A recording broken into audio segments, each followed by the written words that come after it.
that. That's how he was able to get the pick onto Mystic. Beautiful dash up drop timing. And look how quickly Sentinels also just moved after that pick. They definitely didn't want any time for Fnatic to regroup there. So always this A wall. Mystic stays true to that, making sure the A retake can always be thwarted or kind of slowed down if they are heavy rotating somewhere else. And it looks like they aren't paying attention to mid anymore for Sentinels. They say trap the vent area. We want to be able to focus on sites 3-2, and we don't want to worry about mid until something happens there. So they've kind of left that open to strengthen the sites a little bit more on the side of Fnatic's defense now. And I have to say, Rib, I love what Fnatic are doing right now. They're just holding B main. They can give up B heaven completely. Yep. And if there was a rotation back to B main for Sentinels, Durka's going to get picked with the operator. So this is a really cool adaptation from Fnatic, a mix-up. And Sentinels might not be ready for this. I mean, it allows them to info deny more. And this is what we talked about before, as we said, this is where Fnatic wanted to grab space. Well, now they can allow the space they don't have to just rest. They don't have to worry and feel like they aren't getting a return on the information they're getting. So now it is up to Sentinels to make the next move. This is where Sentinels would be getting information in the previous rounds. Now they're forced to walk forward. They do get a wall, so they're stopped in their tracks. But that's not really much info, or they put up a wall, I should say. So you will get a reaction there from Fnatic to start. They heard Durka shoot in B main as well, so they've cut noise. I think they want Durka to rotate, but in they go through to B main now. After that long delay, Sentinels trying to remove Fnatic from position, but all they have is position right now. Boaster drops down into Dapper. He's got basically no time to plant this spike. Given that it's up here, up the rope, I mean, he might have just enough time here, but they are going to spring on top of it. At the peak shoot. Dapper find a way to make this one work. Magnum will put him out of his misery. And Fnatic will clinch the round. Beautiful hold from them. Didn't bite that long delay from Sentinels. Yep. Really great. And Boaster here. I feel like roaster. This guy just roasting everybody that comes around. Vibing at that spot. Down to 1 HP. Gets 3. And I love the way that Fnatic played the final kill against Dapper as he came around. If both of them peak, that's the collapse. That's the lineup. Except Mystic was like, you peak. Magnum, you have a judge. Go do that. That's cool, fine. And they play it that way. Fnatic goes ahead, grabs up whatever rifles they can, feeling even better now as they start a bit of a bankroll here and possibly tie up the first half versus Sentinels.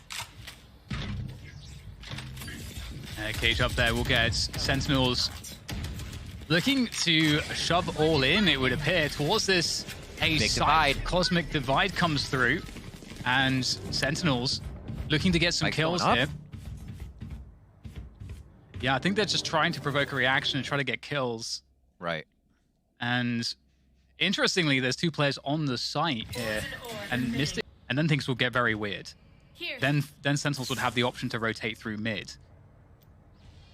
So the Cosmic Divide is down from both sides there. Durka opens up on Shazam for the jet on jet. And 45 seconds left in this round means A is most likely going to be the full commit here. And Fnatic is absolutely ready for it. Already set up, sees the stars coming through. Here comes Shazam. It's going to be the 5v5. Oh, and he actually pops the knives as well, Shazam. Oh, over the toxic screen! Shazam's doing damage, takes down Doma, and Six also able to get rid of Mystic from A Heaven, so this is a good effort right now from Sentinels. They're pulling ahead in this one. Fnatic are struggling. It's down to Boaster, and he is not going to be able to deny the plant of the spike. This is a very difficult position for Boaster. Sentinels not with the greatest economy going into this round, but finding a way to make it work. Boaster in this 1v3 needs to be totally on top of every single shot. And Sentinels are disciplined and methodical. Look at, you hear the jump in the back? Little distraction jumps. Playing mind games over there. I mean, it's not much of a round for Fnatic to try and grab that. I mean, they're not going to be able to, rather. It would be very tough. Boaster would have to hit all 1 taps there. So Sentinel's just jumping around to give him something extra to think about in the moment. Great back and forth. So you see there, Sentinels as well are ready to initiate with something that heavy just to take a position, just to read how their opponents will move. Cosmic Divides faded before the site take even happened on both sides. It was just about grabbing ramp, understanding the rotation, and then after you get that information, then running your execution for the side of Sentinels. Fnatic 5 here to Sentinel 7 as we get into the second half. What a first half by both teams. Easily could have been a 6-6 as we just saw, and we'll see how this works out. A bit of a default here from the side of Fnatic as they start off. And wall going up immediately there. Does take a while to deal with those pistols. Sick just slowing things down, and this is a win for Fnatic early on. Sick burning all of this Sage util.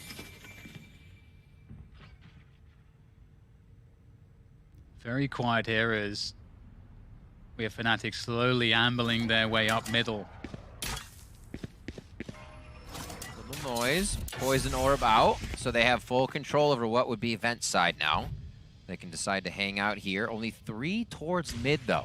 You can see how much Fnatic are saying, Sentinels loves to push, or at least have one push. You still have Boaster on one side, Doma all the way on the other. So the intention there is to try and read Sentinel's aggression here right off the rip.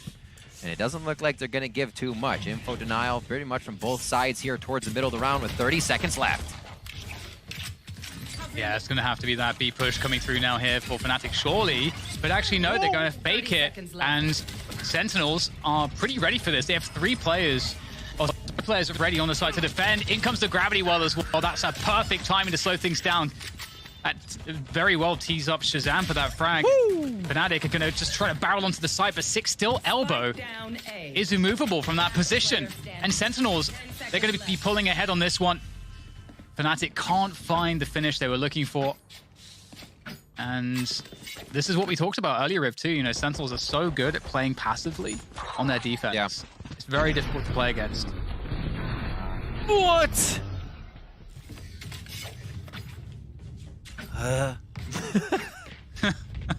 Literally shooting on point when the next shot could come back up, hitting it just before finding that kind of rock you get from landing back and forth. Wow, that was something else from Sick. Quick slow, strat shut down, and he just says, I'm throwing it out anyways. So they know they'll have to figure out if it's going to be the Sheriff and regular save. They do hear a few Sheriffs out there, DDK, so TenZ, well, he tries to figure out more of what's going on. It's going to be the util combo. Nobody oh, shot in the face. Almost fell prey to a paint shell there. Yeah, another reason, you know, we know that Razer is so good. Just paint shells, really excellent at pushing people back or middle. I mean, there is quite a gray to split. It needs some paint. Here we go. We're going on to A. Let's see what Fnatic have. Yeah, Zom's their elbow. Actually, in a somewhat scary position. TenZ will come through to lend him a hand, though. And looks like it'll be cleaned up quite effectively here. 2 players lost. That's actually, I think... Oh, Boaster. Great job. A 3rd frag found from Boaster on that Sakura classic. But yeah, we'll take him down. But 3 kills, I think, that's more than you could have expected from Fnatic.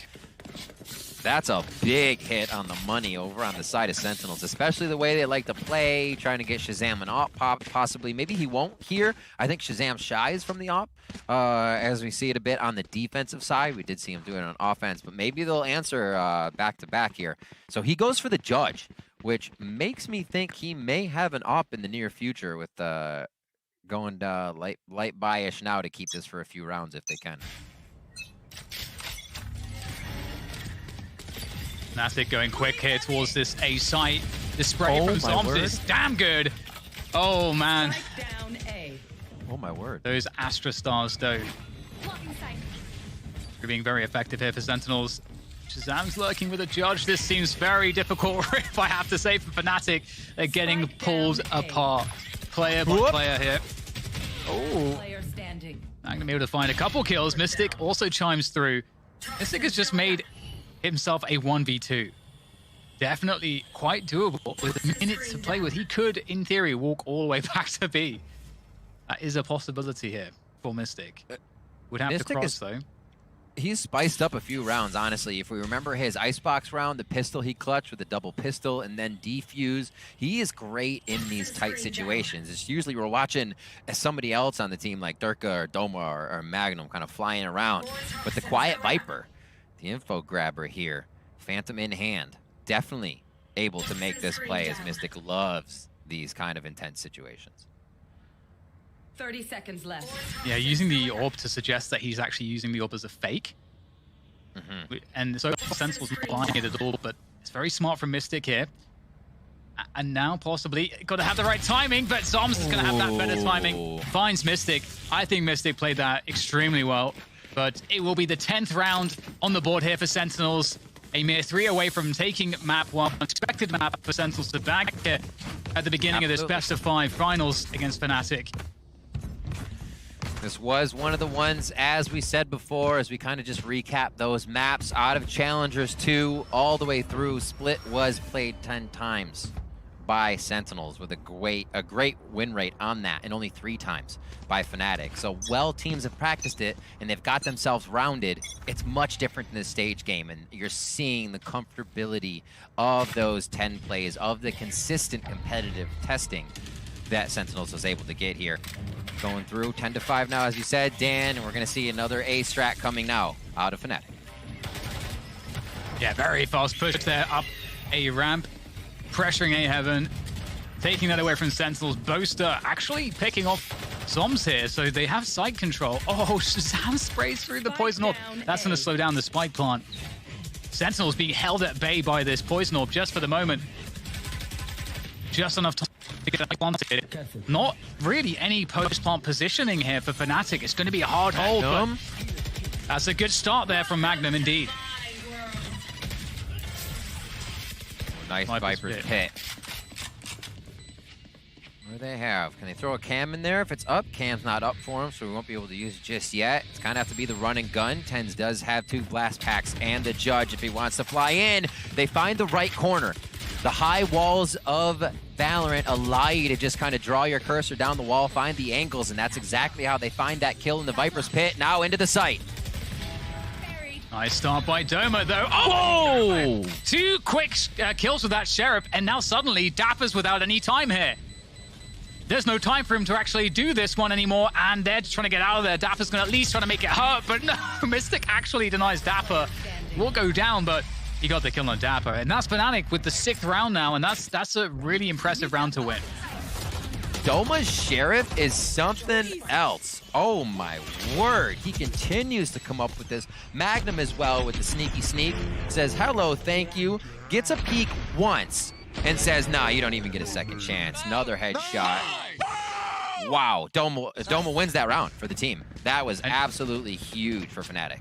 And that kill from Boaster with the Frenzy, how does he outperform, I think, a Phantom or a Spectre, even a Spectre at that range with the Frenzy? Unbelievable there. Really crazy that Fnatic won that round. And look what it's done to Sentinels. They're down to pistols here. It's just a bunch of Sheriffs themselves and a Frenzy. So we'll have to see if they can somehow thrifty this one. Shazam does have the Blade Storm. Couple knives out. Still looking for the kill. You'd want to see Shazam do what Durka did in the first half. Find that aggressive pick, dash away. That's what he's looking for. 2 knives gone. Can he find it with the last one? Oh my god, it's this it's so intense. Shazam. They don't want to give him the give me that back. Everything. Boaster says, push me. They're ready. So Boaster's saying, okay, we're playing with Shazam in mid. Everybody rotate deep back spawn all the way through where Magnum has been grabbing a bit of info. No push, no nothing. Might have heard those stars go down. You can see Divide gets put up towards the left side. This triggers what would be a B execute, but now they're about to hit A, and it's only going to be Zoms. Zoms, though, he's actually able to take down somehow perfectly. Still 4v4 though, still a plant here coming through for Fnatic. Still Shazam with that one single knife. Is he able to get a headshot with it? That's the question. And refresh those knives. If so, there's a real opportunity here for sure. With that jet. Trying to get that info. Like it. This is where all those days of watching Shazam in the range doing jumping 360 headshots with knights come into play right here. Just needs that one frag. Oh! Did as well. The dash comes through. It's going to whiff. Doesn't matter. Oh! In goes Shazam. Finds another. The updraft over the top here as he tries to find the... Oh my God, Shazam! He's making this one work. It's down to Sick now, but there's just so little time here to get this defuse. Sick's going to get the kill, but they're going to make that one truly hurt Shazam. Oh, how does he do it? How does he do it? I don't know, but that's one of my favorite things about a round of Valorant is two teams can win. I think Shazam won there for himself and Fnatic won the round. Damn, it's so fun to watch these games, DDK. What an awesome play all around. Fnatic, however, bringing it back a little bit closer for themselves to make this a punch-for-punch first map split. 10-7 as they close that gap. The last two rounds have been Fnatic's. I said attack side would be strong for them. Let's see if they can keep that momentum going.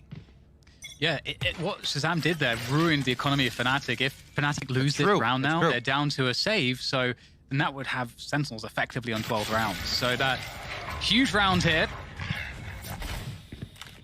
We get an early Trailblazer actually sent through to B there for that information, also to suggest to Sentinels that there might be some aggression towards B. There's actually 2 players on B anchoring it, and only 1 on B Heaven, so no mid presence really at all here for Fnatic. Oh, sorry, for Sentinels, I should say. Right.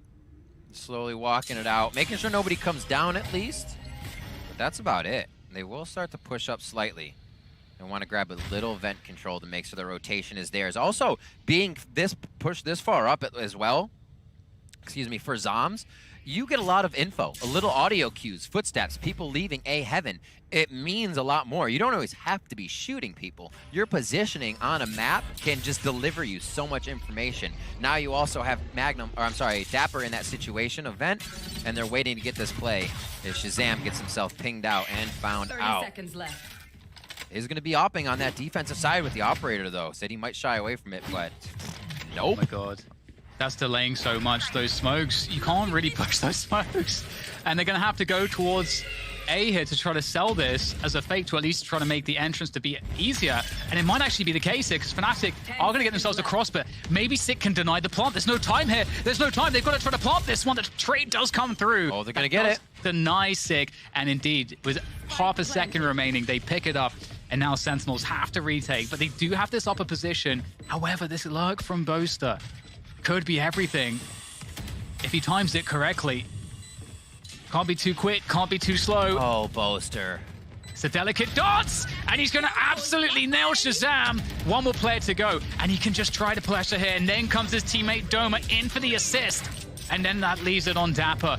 Dapper is not looking good from this spot. There's the tap. And Doma finishes him off. Fantastic defense there of that spike from Fnatic.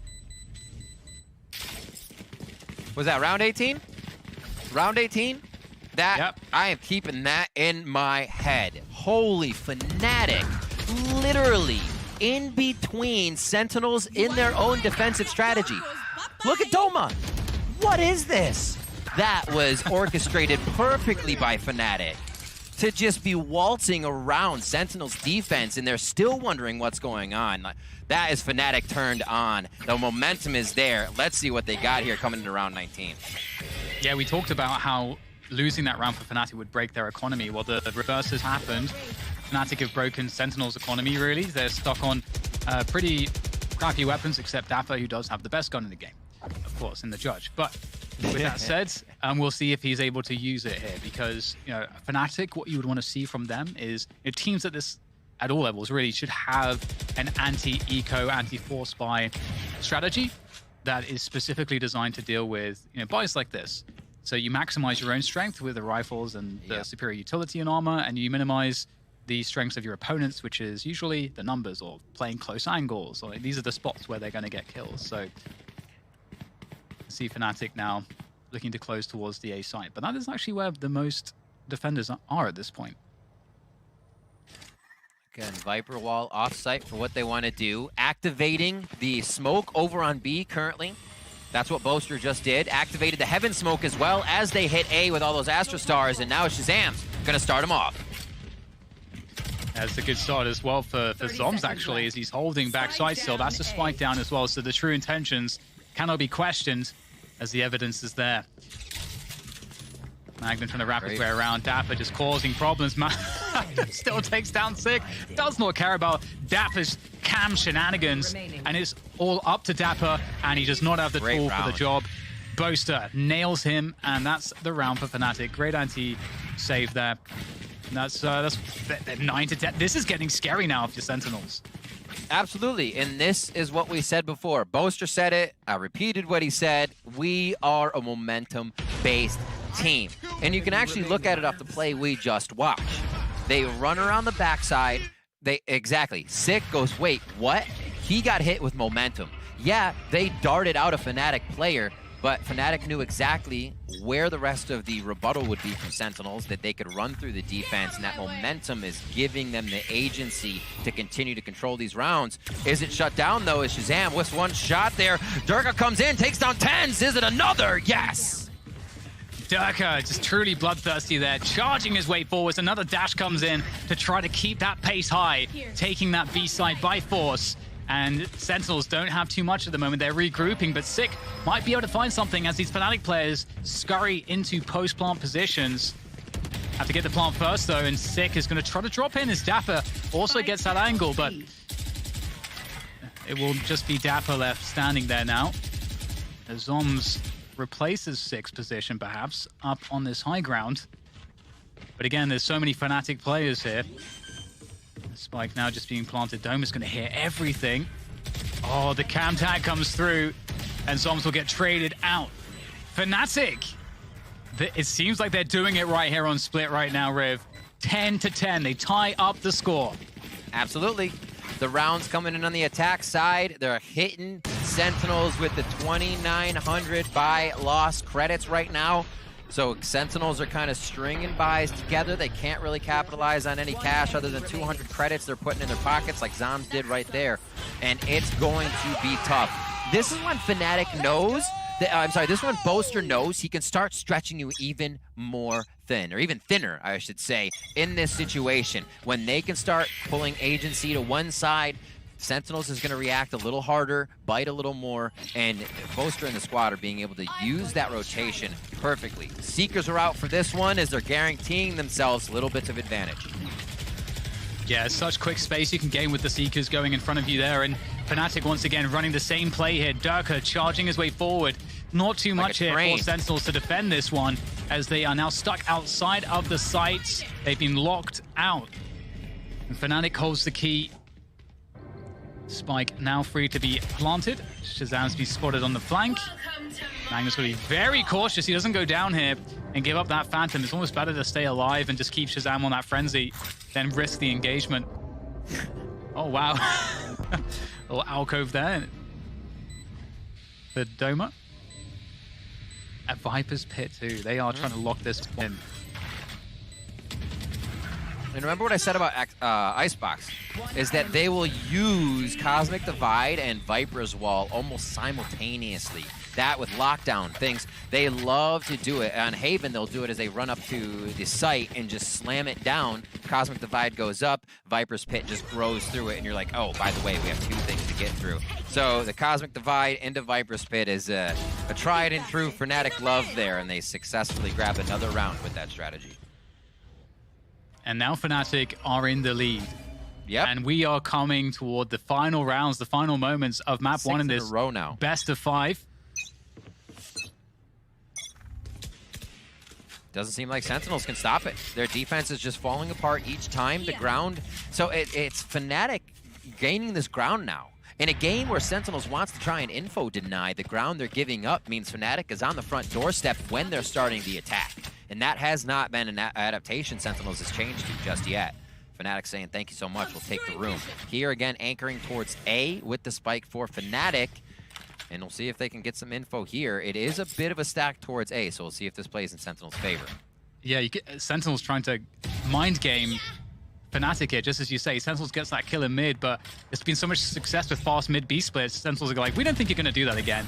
And they're actually, as you say, very well equipped to hold this push as it comes through. They'll give up a ramp, but Still, lots of position. Oh, a tiny gap for TenZ. Whoa! Find that frag onto Magnum, and now there's 2 more. And Fnatic are in a very, very difficult position. They have to figure out, okay, we can't fully commit to the A site. They're going to try to rotate, but it's going to be a fake, and it has to be because Viper couldn't be with them. Mystic couldn't, with the spike, be with them. So they have to sell this one by getting kills. Sick and Dapper have not moved. Sights are being anchored on both sides now. Fnatic is pinched. Oh my Mystic god. with a great shot onto Shazam as the poison orb comes up. There's the whip of the showstopper. There might be a few magical elements coming together here for Fnatic, but Zom's backside will shut it down. Doma, I don't know if he's gonna have much time here. There's the peak, there's the delay. It's gonna be impossible thanks to Dapper's position. Sentinels tie up the score 11-11, but that was crazy. I haven't seen much from Zoms this game, but you know when he's tucked into the back of a site, he's good for 2, he's good for 3 there, picks up some big frags.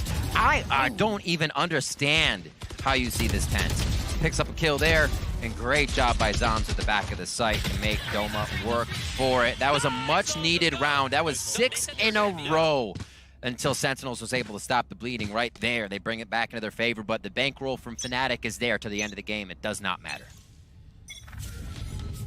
And Shazam's in this mid peak, this roast peak, but denied by the Astra smoke.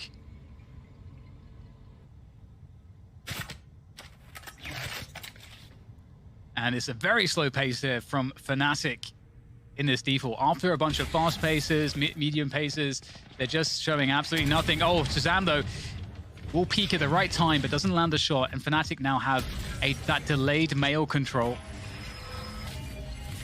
They're doing a bit of a rotation game. TenZ wants to get out. They just shot for Shazam there to pull towards TenZ because they don't think the operator's going to come out of vents. What a play by Sentinels. It is Fnatic in the site already, but here comes TenZ. Oh, they don't have any idea about TenZ's position. He's going to take down Durka, the trace through from Magnum, but it's up to Shazam. Backside! There's the updraft, pushes forwards. Shazam can't make it work off the second right click. It's up to Dapper and Zoms to hold this one off. Beautiful shot. It is, and that leaves Zoms. Zoms' position to spray! It's not great! Mystic locks it in for Fnatic. 12 rounds. Fnatic could be in on an upset in this first map. Again, I can't really emphasize it enough. This is a map that on paper, you would expect Fnatic not to be winning, and it didn't look like they would at the beginning of this. In the first half, it was all Sentinels, but right at the end, it's looking like Fnatic are ready to close this one down. I'm really glad you brought that up because this will basically flop what the map choices look like. This was supposed to be an almost surefire map for Sentinels. With the way they came in, how many times it was played, the practice they would have had, and that boot camp for Fnatic absolutely paying off. Competition practice or not, they're able to keep stringing together these wins here and figure out what needs to be done to win the rounds no matter what. I think that's one of the things that makes us so excited across the board to watch these teams is the minds behind the teams always making it work in the toughest of situations. Here we have round 24, possible game point for Fnatic. There's no real ground has been gained just yet, and Sentinels still have Spike down as Durka has fallen. Yeah, Durka's been having a rough game of split so far. That's okay because his teammates have certainly been doing a really great job. Such a great team effort here from Fnatic as they have mid control for now, but TenZ's peak could mean a lot. We know what he can do with the Sheriff. And straight into his crosshair goes Boaster. That's a weapon for TenZ. There's no one to really protect that. TenZ doesn't know that, and here comes the push to Fnatic onto that B site. Looking good here to try to recover, but they're still down. In fact, down 2 players. Shazam peels away one more. Oh my word. 2v3 here for Fnatic. Now just down to Doma. Sentinels looking to bring this one to an overtime, but Doma, maybe he can still deny it. He has the spike. There's the bait, and it's going to work for Sentinels. We're going to overtime here, Rib. Map 1 of this grand finals is overtime. Switching sides. We wouldn't want it any other way. Frags across the board for everybody. Look it up there. I think you got 2 triple doubles. It would be on the side of, I think Fnatic is on the left side there. I'll have to see the scoreboard again if we do. But everybody is putting in work right now. And we see the end of this round coming through. So we break it down now to the overtime rounds. Everybody's going to have full util, full guns. We'll see if we get the naked op in there. That's just the purchase of the op. You're not going to get anything else. Doing the two-step. Doing the two-step. So no operators coming out. We see the Phantom being favored with a few Vandals in hands for those one-taps. We'll see what the angles are here. The Viper wall's over towards A. Fnatic is on defense to start our overtime round with Sentinels on attack. And Durka, oh, gotta be careful. The dash comes through. Gravity well will be expended there. That was there to try to catch any aggression from Ropes. Of course, Durka's able to escape. And so that's an early victory here on map control for Sentinels in this round as they force Durka away. But Durka is rotating through to B Heaven, playing B stairs currently. And Sentinels, you know, there's a lot that they can do here. They can pressure Ropes. They can try to take B Heaven. Heal comes in. One of the Vandal one taps coming through. Durka goes down. First blood going to TenZ. Ghoster looking to get set up here by Doma, but they have to watch two positions. They could be in a bad spot as another Nebula goes up, and they're entering B. Oh, that's a pretty damn good flash, and that's going to be enough to punish TenZ. Mystic will try to swing through, but unfortunately for him and for Doma, they can't make that 30 seconds left. That defense work out. And Magnum's just got so many players left to deal with. Magnum. ISORB He's coming low. through. They're going to throw the kitchen sink at him. Yeah, there's not a lot that is left to be done there for Magnum. And that's Sentinels closing out the first round of overtime. Switching sides. And you gotta say his name again, Magnum. What a stat line so far. What a last few days of play. And honestly, really showing why he belongs up here at this caliber of play. It's been something else from him. And on the Sentinels, on the things that aren't really able to get utility ability kills, he's still putting up a lot of frags for the team, and it's really, really awesome to see. 13-12, game point now for Sentinels on your first map of the best of 5 here in the grand finals. And it looks like as Fnatic go to attack, they will be leaning towards that B side. Anchors on mid and at A. Yeah, and I really love the ISORBs. I just love how they use it at the beginning of the round. It would slow down Fnatic's aggression there. They would have to use a little bit more utility because when that ISORB is up, those defenders could be in more forward positions, so you have to take more care. It's a very, you know, for all the poker players out there, very plus EV, plus expected value on that ISORB, given that it only costs 100 credits, and you'll probably draw out more than 100 credits of value from the opponents just to clear those spots you could be in. Look at this, 1 minute predicted. Slow orb possibly to the right side. And they know there's a decent amount of commitment now coming over towards this A. Spike, however, has back to B. Sick goes down as he holds the same spot, and Durka uses that to his advantage. Durka, he's just, look at those reactions. Those are Zuma reactions right there, to be certain. Now Dapper backside here, looking to do what he can to try to hold this one off. He's just going to have to try to delay, try to hold on to the backside control, buy time for his teammates to get here. TenZ is there now, able to help Dapper as that wall goes down. And this is beautiful. Just enough time bought there by that cage. And now Shazam swings in. Sentinels are looking fantastic. And that's it. Sentinels will win map 1 in overtime.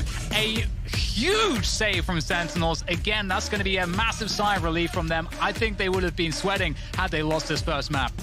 That's exactly what they are showing us. Sighs relief, and I love that you brought that up because the way Fnatic are so hungry, that is not going to be able to happen again from Sentinels. It took going into overtime and resetting the game. Dan, I feel like if there were more rounds to go before we saw an overtime there, Fnatic were just going to pull away enough to take the game.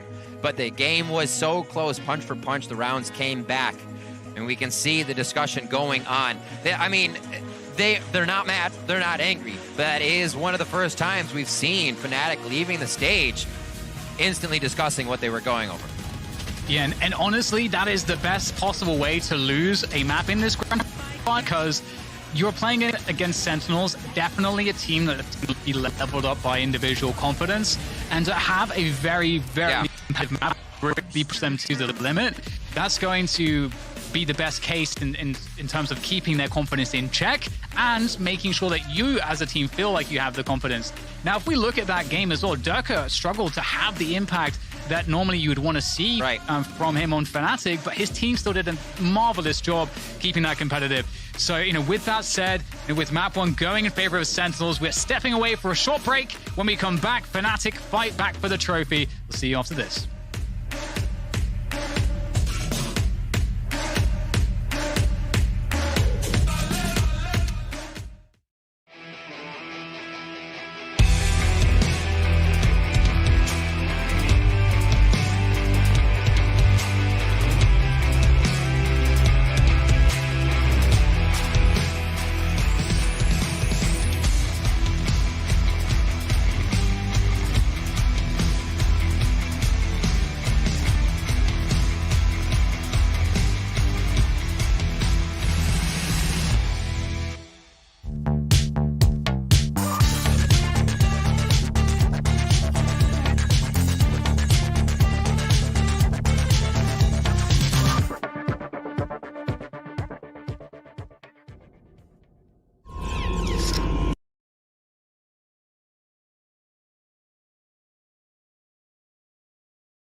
I'm feeling like it's got too far,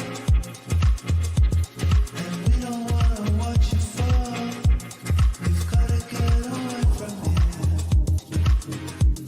We've gotta get away from here. Catch me trying to make you change. Let's just hope it's not too late. We've gotta get away from here.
Profit to design a free mental health advocacy guide for content creators, streamers, and moderators in North America. The guide provides resources, tips, and information from top mental health organizations aimed to guide conversations around mental health. It's available for anyone who wants to support their viewers, fans, and friends who may be struggling with mental health conditions. Head on over to riotgames.com/mental health to learn more.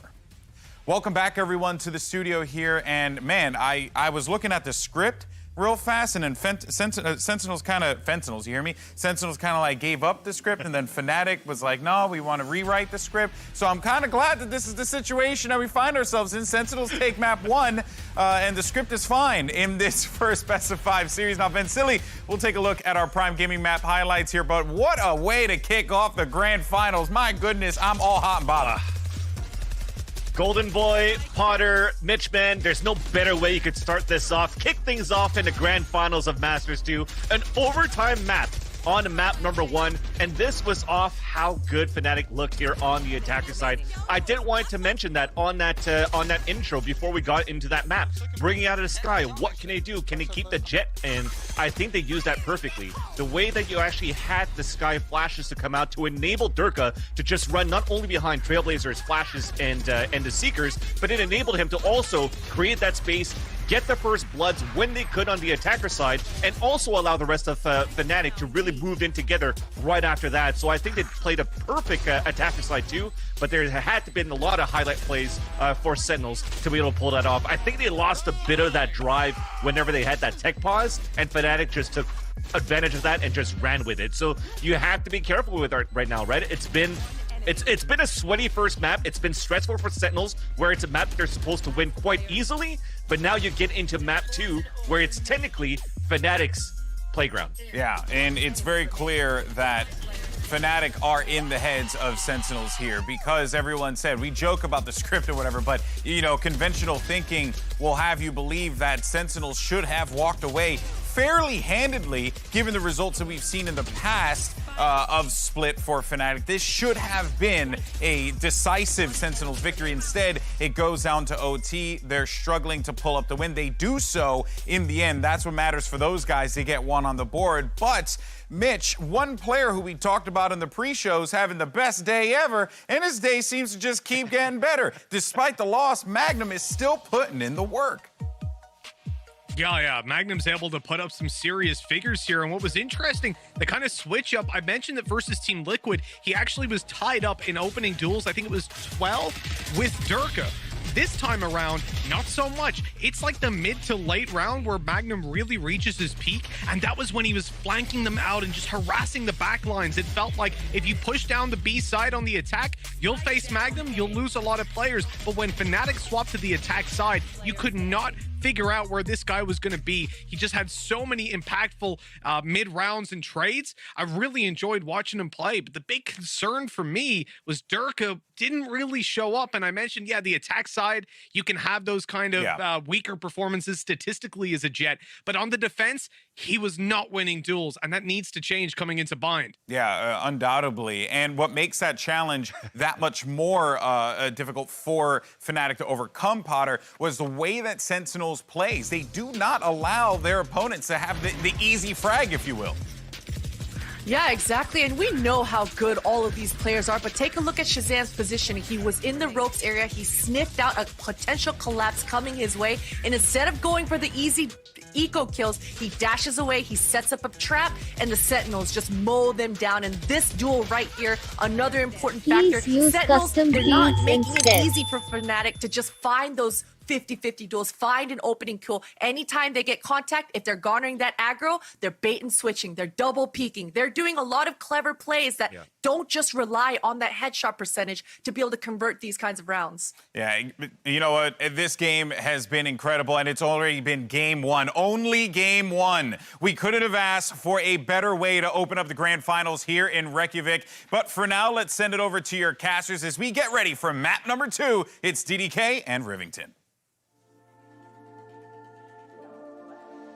As we get ready, I'm ready, man. I'm ready to go. Riv, are you ready to go? Absolutely. Can we play all the rest of the maps at once? Is that a thing? Can it be that wild? Okay. Well, you know, Calm down a little bit, but not too much. Start with Bind. We're starting with Binds, and then we'll get to the rest.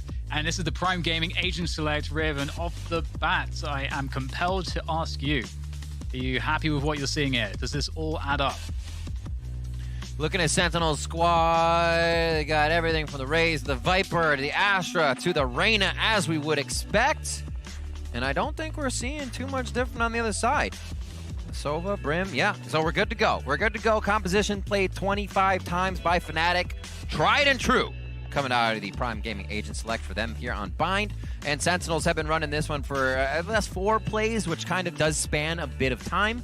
But I think 25 rosters of this Agent Select for Fnatic beats that out. And that might be why Fnatic is so damn good on Bind. Attack win rate, 62%. Defense win rate, 62%. So it's like I said before, when you're looking at win rate percentages on maps for sides and whatnot, you're at your 54s, you're like, all right, that's decent. 58s, you're getting up there. Whenever it's over 60, you're like, holy crap, this team is doing something real good on attack. So let's see what Fnatic has. This is their map, this is their pick. We're into map 2 for Grand Finals. Fnatic kicking things off with the attack. And Sentinels might bring the action to them here, looking maybe for like a swing, but will be falling back actually. The Shock Dart's not doing too much. Close to taking a lick of damage, but the orb control is with Fnatic now. The wall is quite annoying to deal with. I'm liking the TP play coming through from Fnatic here, suggesting that they're doing a bigger rotation, but what does it really mean? You know, Sentinels are going to want to confirm this info with a peek on Belong,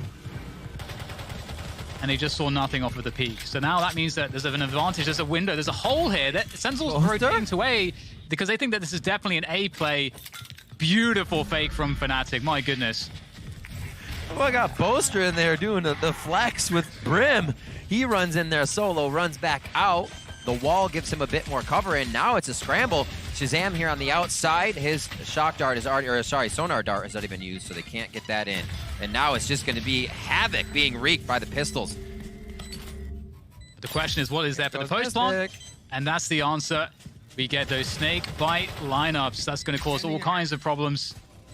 Mystic waiting for the perfect moment to shoot the next one, and they got to try to hold on here. Durka will do a good job there.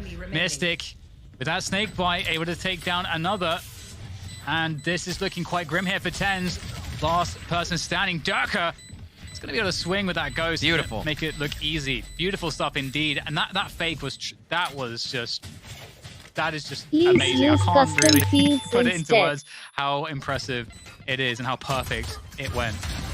The rounds like this for Fnatic actually required so much because they're in with only a few members. You still had 2 members of Fnatic over towards A, mainly Boaster as well, inside A, faking for even more. So all of the members that were at B had to do their job perfectly to make sure that was planted, make sure Mystic could get back. So they kind of handicapped themselves getting into B that round, still were able to make it happen. Great play by Fnatic here. Let's see what Sentinels can do for a second round against the Spectres.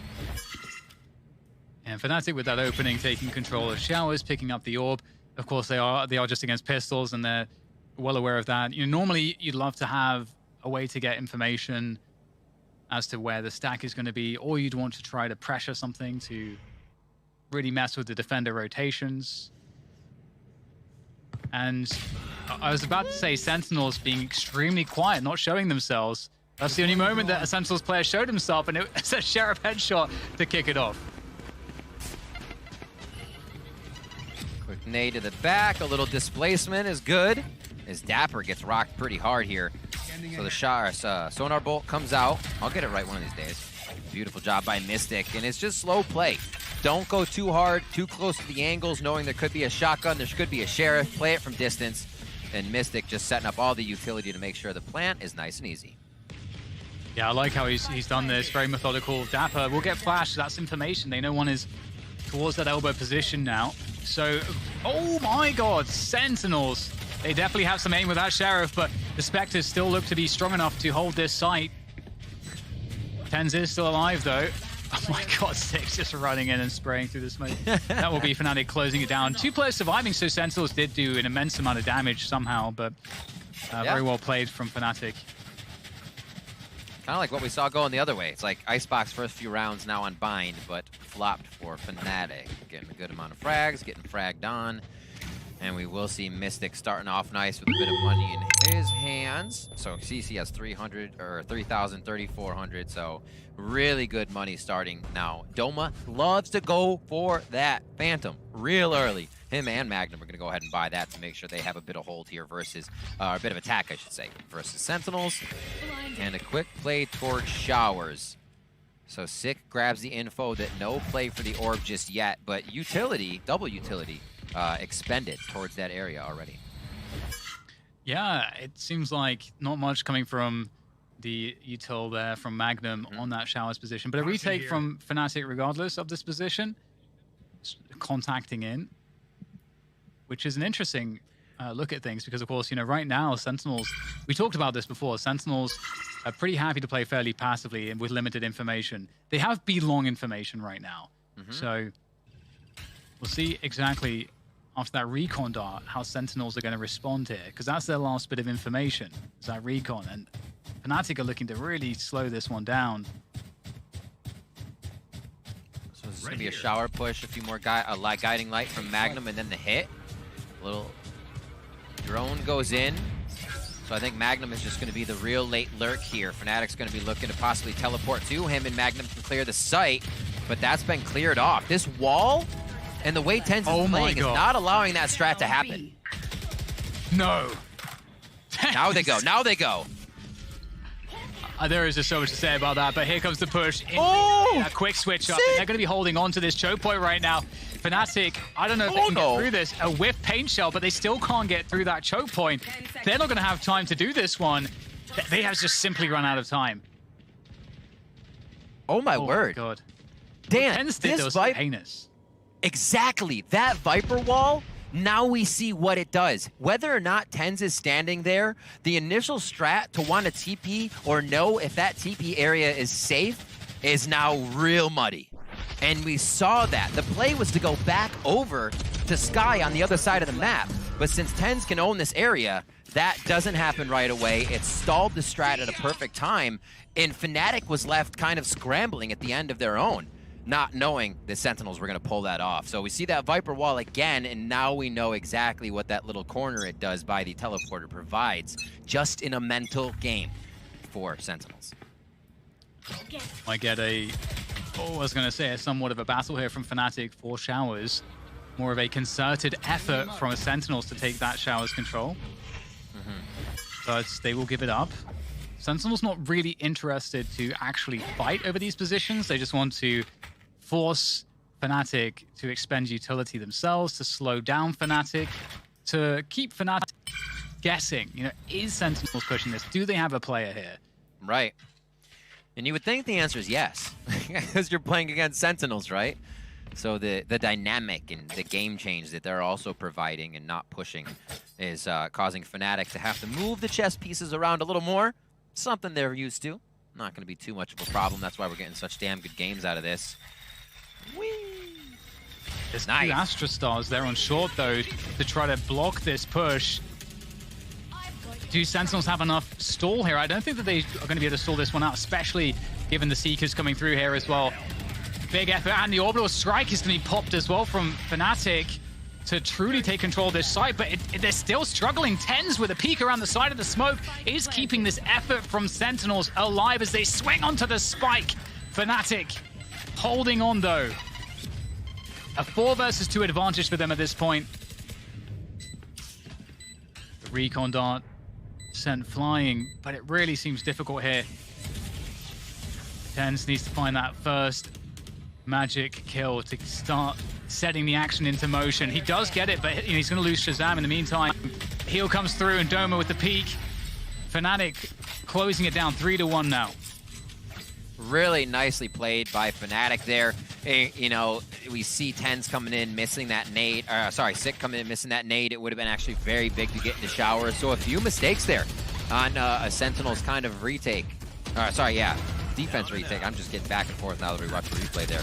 But it always changes you when you see the name switching from red to blue in a replay because of how the players see it. But yeah, seeing that nade come back over and not be able to get into the site was huge. Great utility usage by Fnatic at the end of the round. They're up 3 now on their own pick. Or up 2, I should say, with 3-1. And we'll see if they get this long B play to work once again. The wall is still there. Played from Sentinels. Yeah, this is a very fast play. Oh my god, TenZ's going in! Oh dear. With the Empress, he's unable to find it. It's such a smart move, but the timing isn't going to work out. The Showstopper will deal with him. And this isn't a really interesting for Fnatic. You know, they have the ability here to actually just keep the pressure up but not commit. Shazam taking down Doma. I'm not sure if that changes things here. 1 HP there for Durka. And there's the Showstopper coming through from Sick as well. So many weak players here. Dapper will finish off Magnum. The trade through to Sick. The question is still whether or not they're going to commit to the site, and there is the answer. The quick switch up through the TP to that A attack, which is where Zoms lies in wait. Zoms always the anchor. Always good for 2. Welcome to my world. Timing here from Zoms. This should be the Hold on, walk-in. that Nobody timing. cleared his right. He actually just fires in. So Zoms gives himself up. And there's the TP. Left. Knowing one more was coming, that's going to be the Vandal for himself. And we'll see if Zoms can have it. 39 HP combined versus the 42 of Zoms. It's a one-shot on each. A collat if he hits it. And they're going to spread out for this. Viper Bite's there, but he's going to play elbow. Mystic is not in position for that. This is so completely doable here for Zoms. Oh, especially Even like that. more Durka does not hear any of the All he has sound to do is cues. tap it. I wonder if there's a relay from the team of the HP here. 34 feels like enough to take a headshot, but he does have 150, and a tap and go is what he needs. There's the tap. Oh, it's a bounce from elbow! And he thinks it's from long! Oh, Mystic, you 5-head, man! Oh, my word, what a play! Yeah, Zoms really needed him to have no snake bite available to win that one. Oh, Beautiful play I from thought it was Mystic. unavailable. From that position, he would have to peek out, but he doesn't. And literally sends Zoms for a little ring around the rosy there. What a play. What a well-deserved round for Fnatic there. Yeah, so awesome to have multiple lineups for that. Very, very smart. Oh my god. You love to see it. That's- You love to that's see so those. great. And that's Fnatic 4-1. And it's looking like a struggle here for Sentinels. They're on a half buy. A couple, a judge. Zoms, of course, saving the Vandal. And 3 Sheriffs. So not to be trifled with this setup here from Sentinels. We'll see if they can make anything from it. Durka has the Hunter's Fury. No ults available here for Sentinels. Ooh, Zoms taking it to the face. Spike down A. Quick chomp there. 2 down now. Dapper coming in with that judge. He's got a bit of work to do. He's in U-Haul trying to wait it out right now, but we don't see Fnatic wanting U-Haul. They'll throw up the Viper wall for that, let it be pushed and let it be pressured, and then they're like, yeah, fine. Does U-Haul really need to be taken if we defend it? We'll find out what that answer is. No, right now. And 5-1 as Fnatic move forward. It's something I've noticed more and more, Dan, is U-Haul's kind of become this thing where we have to take it. You can't plant. And now it's like, we'll fight them from there. Let them choke themselves up in U-Haul. And the round really doesn't revolve that much around it anymore. Yeah, if you have the right positions to deal with it, it's right. Can definitely mitigate that loss. And we go into another buy round here for Sentinels, who certainly are currently all aboard the struggle bus. We'll see if they're able to get off of this next stop. Just doesn't seem like they can adapt and come up with that regular Sentinel way of shutting down a strat. I think it's because Fnatic's not really setting a precedent. Oh, no! Doing. You just get that out of Sick. That's what you need, though. Oh, my word, Dan. Oh, it always feels bad when you like get an opponent concussed, so like you breach off them and they just like hit you with that first bullet. That's pretty incredible there from Sentinels. What a start. They popped the Viper's pit as well on short.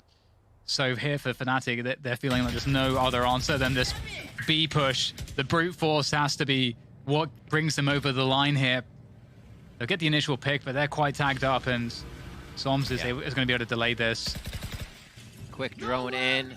Shazam steals that. Looks like They'll be firing Hunter's Furies back and forth. Doesn't have to peek out. Oh, he gets the spam though as Zom keeps himself within the tub just perfectly on the Hunter's Fury. Now it's going to be Util flying into that hookah. And Durka and Mystic have their work cut out for them.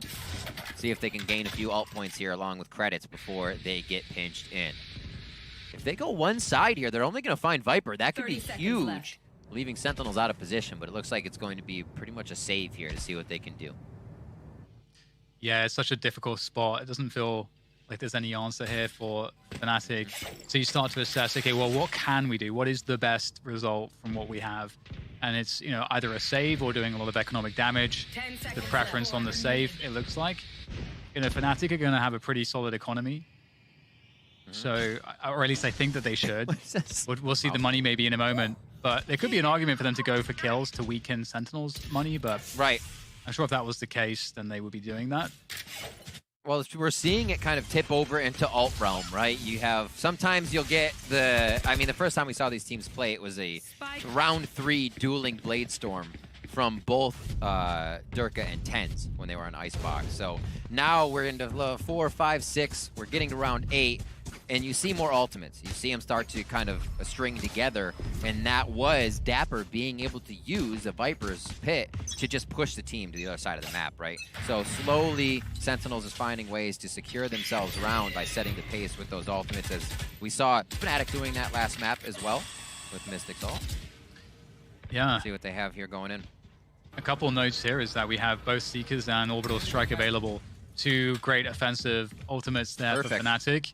So I'm sure they would be looking to try to find a way to use those here in this round if they can. At the same time that Sentinels have that information as well. So, you know, no one's playing U-Haul, you know, like some of these obvious spots.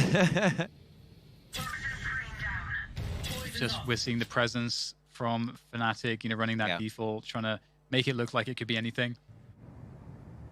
But look at this from Sentinels. They go for a push. At least the info to say they're not long, so maybe we can lean somebody else towards the other site. Right now, they're playing full Sentinels retake.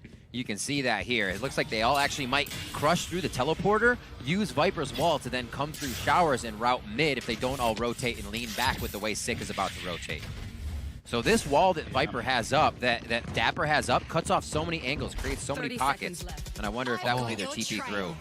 Look at this delay, Riv. This is an insane delay on short. This is going to cause problems here for Fnatic. They've got to get... I don't think there's anything that can deny the spike being planted, though, but the sheer immense delay has created a lot of time here for the rotation for Sentinels, and 6 in that U-Haul position. 45 seconds once it's planted to get back over to the spike and get that defused. Nobody went through the teleporter. Here comes the Hunter's Fury to distract, to disrupt. And that's going to make only a bit of movement come out of Fnatic. They feel comfortable here. Sick grabs one in the little crouch right step and shot. They're trying to fight from the back of short here. It's looking difficult. The Orbital Strike comes through to try to deny the spike, and it will do just that, taking down the diffuser. Zoms has to get these forward kills. The hold, the stick is... Oh my God! It's going to drop Dapper, and it doesn't look like there's time here for Zoms to win this one. Can't find the spray. It's Boaster all day. And that is going to lock in another one. A very close one there from Fnatic, but they do it nonetheless. 6-2 in advantage. Clutch. Absolutely clutch coming in there from Showers. What a flank. What a timing. Boaster on the delay. Whether it's the Viper, whether it's the Mollies, whether it's the Orbital ult. Oh my word. Boaster just playing it super well there. Calm, cool, collected. And then a bit of hype.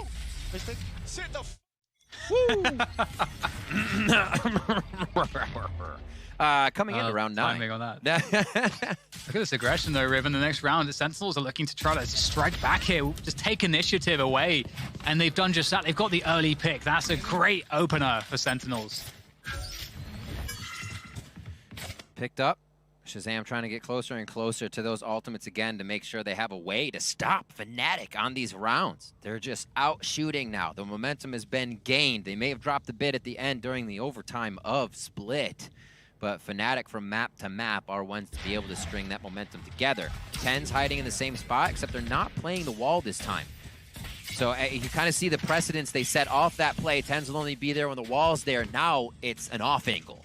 And he hopes to be able to just kind of dismiss either way into the teleport and get himself to safety there. So interesting adaptation as they try to catch Fnatic off. But Fnatic's movement has just been so good. They're not falling for any of these traps. Oh, dude, I was just about to say, such a good punish from TenZ that angle is players will often think that they're safe once they've cleared hookah to jump up there, to spot backside. One enemy remaining. But they were baited into a false sense of security, and TenZ gets that kill, and his teammates will do pretty much the same elsewhere on the map here. It's looking like a really great round here now, as Mystic is the only one left. Sentinels are going to be getting that flawless, unless... 10 seconds left. Unless... Oh! Hey, you got to hold one of the angles, right? You're always like, but what if I hold in the middle of the angle? Well, then you just have a less % chance to get to the right or left. So if you're on the right angle, you have a better chance. Prime Gaming Flawless. We've had a few come in through this map as I blabber on about random stuff. And TenZ nicely opening that one up after a very quiet round. Both teams really stretching the info to see what they can get before they make something happen here. And a good pickup there, 6-3. You can see the stack of money on the side of Fnatic lower and lower, as they only got 1,900 coming into this round. 2,400 if they lose this one. So really only about $2,600, $2,700 with a win will be in Fnatic's bank account. I love this from TenZ. This is why, you know, TenZ is scary. Very powerful in these positions where he tries to walk and find contact. If he hits that first shot, changes everything. And that early aggression is alarming if you're Fnatic. And I love this from Sentinels. They shore up now to defend this hookah position. Maybe after that long push, Fnatic will think, well, this might be easier to take. Oh. Whoa. Uh-oh. Oh, 7 HP. That's the paint shells, though. He's going down. And TenZ is going to drop down. They anticipate it. And Fnatic play perfectly off of these opening picks, swarming the site, trading through. And it cannot be stopped. You know, I question putting that many people in hookah with the Raze ult up, but okay. You do what you got to do. Fnatic absolutely took that one home. Oh my god, sick. Comes up, this nade's gonna enter the tube. He may be able to displace Boaster a bit as Boaster makes his way out. A little satchel for the peak, and he's going with 7 bullets. Feels confident for a few taps. This is gonna be a tough one. And it's not gonna work out. Boaster takes him down. A lot to ask for there from Sick. Beautiful transfer though. Great display of those individual mechanics that we know everybody in Sentinels has, as well as Fnatic. It's so juicy. We've got to look at it again, of course. Beautiful. I mean, the third one, I feel like he's winning that fight if the peak. Yeah, Boaster was like, wait, there. no. But yeah, I feel like Sentinel's kind of losing track of the fact that Raze had ult there. Obviously, there's a chance that, you know, we don't get Doma going hookah, but to stick that many people in hookah with an ult up is very, very scary. And Sentinels fell prey to Fnatic strat on that one towards B. It is going to be spiked down here. Sick in his return. A little medicine that he can deliver as well. And that's going to be a nice first blood on this round for him as Boaster gets taken down and can't grab any more info for the team. And it's also difficult because Boaster, you know, he was one off of his orbital strike. And true. He has the smokes. You know, this is not the agent you want to be losing before being committed into a push. Oh, hello, Sick. He's going to get caught in a very awkward position there with the paint shells out. Dapper will trade at least. In goes the snake bite, but Dapper, he's got to get out of there. He's not in a position to hold that anymore. TenZ, with all of the utils still up on short A, is able to take advantage. Out comes the Trailblazer, though, but it doesn't look like anybody can punish that. TenZ keeps the pressure on the planter there, and that's going to be a wrap. Sentinels, great recovery.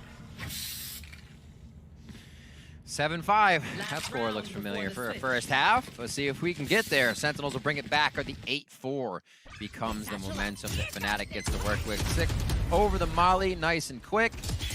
And then they held Cat. Oh my word. Just Doma flying through like a freight train. I love when these duelists commit for Fnatic and Sentinels. They are full in there. There's no hesitation. That's where we're getting some of these awesome plays from. Last round of your first half. Let's see what Magnum decides to go. He still goes to Spectre with the full armor. Bulldog for Durka. And rifles on the side of Sentinels here. We'll see what they end with. Yeah, we can see again that exchange to take control of showers for both sides. Typically, Sentinels, they show light presence to commit, to help Fnatic overcommit their util, and then here's the retake util for Sig. So, who used more, Sig's in a pretty good spot. He actually wants to keep pushing this one. He's going to go for the fight. Wow, Bosa's ready for it, and Dapper's there too, showing presence. So right now, what this also says to Fnatic is that there's a very limited defense on short. Because there's two players that just showed themselves on showers. Exactly, and taking Raze down is huge. Raze bind, two things that synergize. Your nade can basically stop every plant that happens on that site. So now, actually a lot of freedom is gained by Fnatic here, and they can take a lot more space without thinking that agency of paint shells will come flying down. Ooh, Dappered, cleaned up Boaster as he fakes it once again. This is a lot like that first round or second round strat they ran. Yeah, this was a fantastic fake. Pulled all the players out of the B side of the map for the B attack to come through. Lovely stuff here from Fnatic. Oh, TenZ comes through though with a vengeance with that Vandal. Takes down Doma. Looking for more. The Empress is out there. He's very dangerous right now as TenZ starts storming through. He is alone, of course, but again, very dangerous in any fight. Trying to make it impossible here for TenZ with this post-plant utility. The Poison Orb, very hard to deal with. Snakebite comes through as well. And at a certain point, TenZ has to get this halfway at least. Coming off of it here, trying to bait out these players. They're just not giving it to him. They're playing this one perfectly, making it impossible for TenZ. Very well done by Fnatic. You can't give TenZ anything. No, you can't. And you can see him trying to use every tactic that would be in a player's arsenal for that situation. Tapping the spike to draw someone out.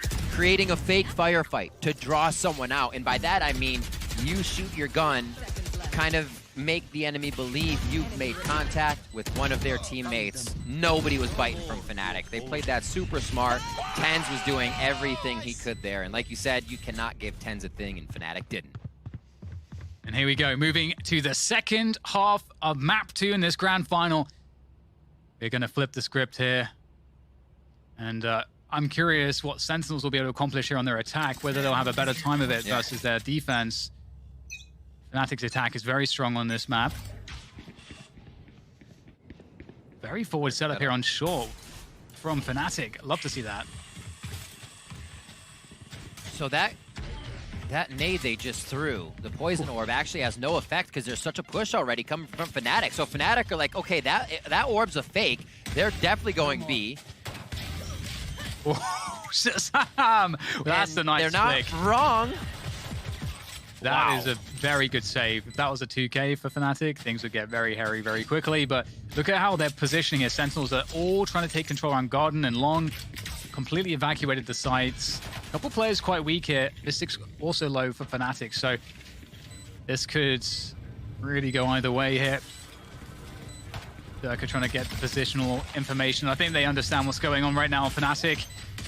There comes the spam into the smoke, just on the edge of the smoke. Wait a minute. The stick from Boaster. Wait a minute. They don't know where it is. Ping it. Boaster's getting the stick, and that's Fnatic picking up the pistol.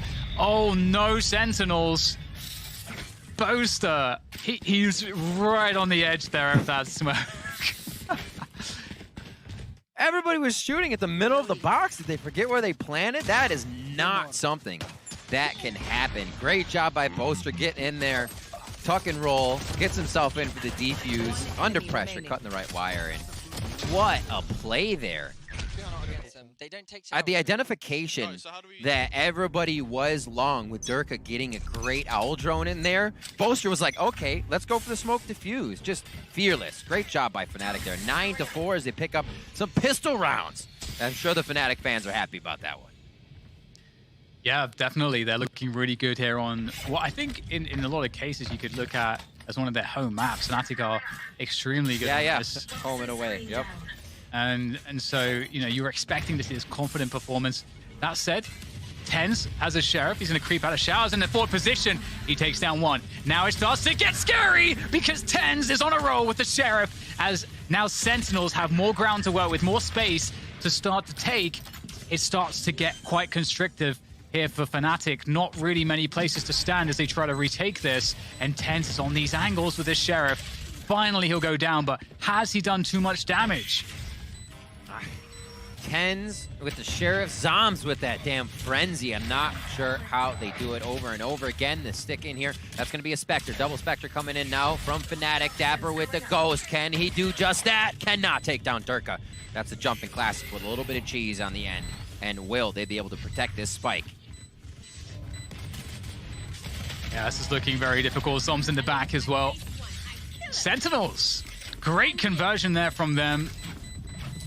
Again, you're just getting that forward creep out of showers. You can see it right here. TridentZ is in a position to punish as that utility comes through. And, you know, he's just so confident in all of these peaks. Brilliant round there from Sentinels. And a needed round because Fnatic are really looking very good when things are going according to plan. So spicing things up a little bit, Sentinels. They are. You're definitely trying to find ways in and around Fnatic's methodical play. They love to stay structured. We kind of said that in the first time these teams played, is that the way the Polish and the Turkish teams like CNED and the other really aggressive teams they would play back in Europe was through a few players beating them, like CNED going ham, able to just destroy that structure Fnatic likes to keep together. Here, they're not really letting Sentinels into that structure. Fnatic are still able to play their game, but with rounds like we just saw, you can see TridentZ still makes something like that possible here. Sick and Zombs coming up big as this is that save round for Fnatic.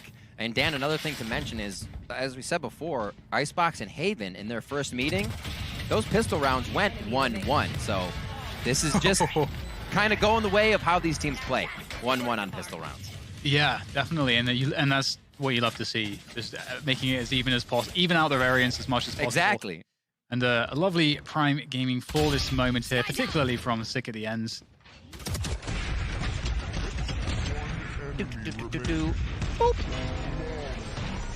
And that's ult charge. That's the showstopper now ready to go because of those 3 kills.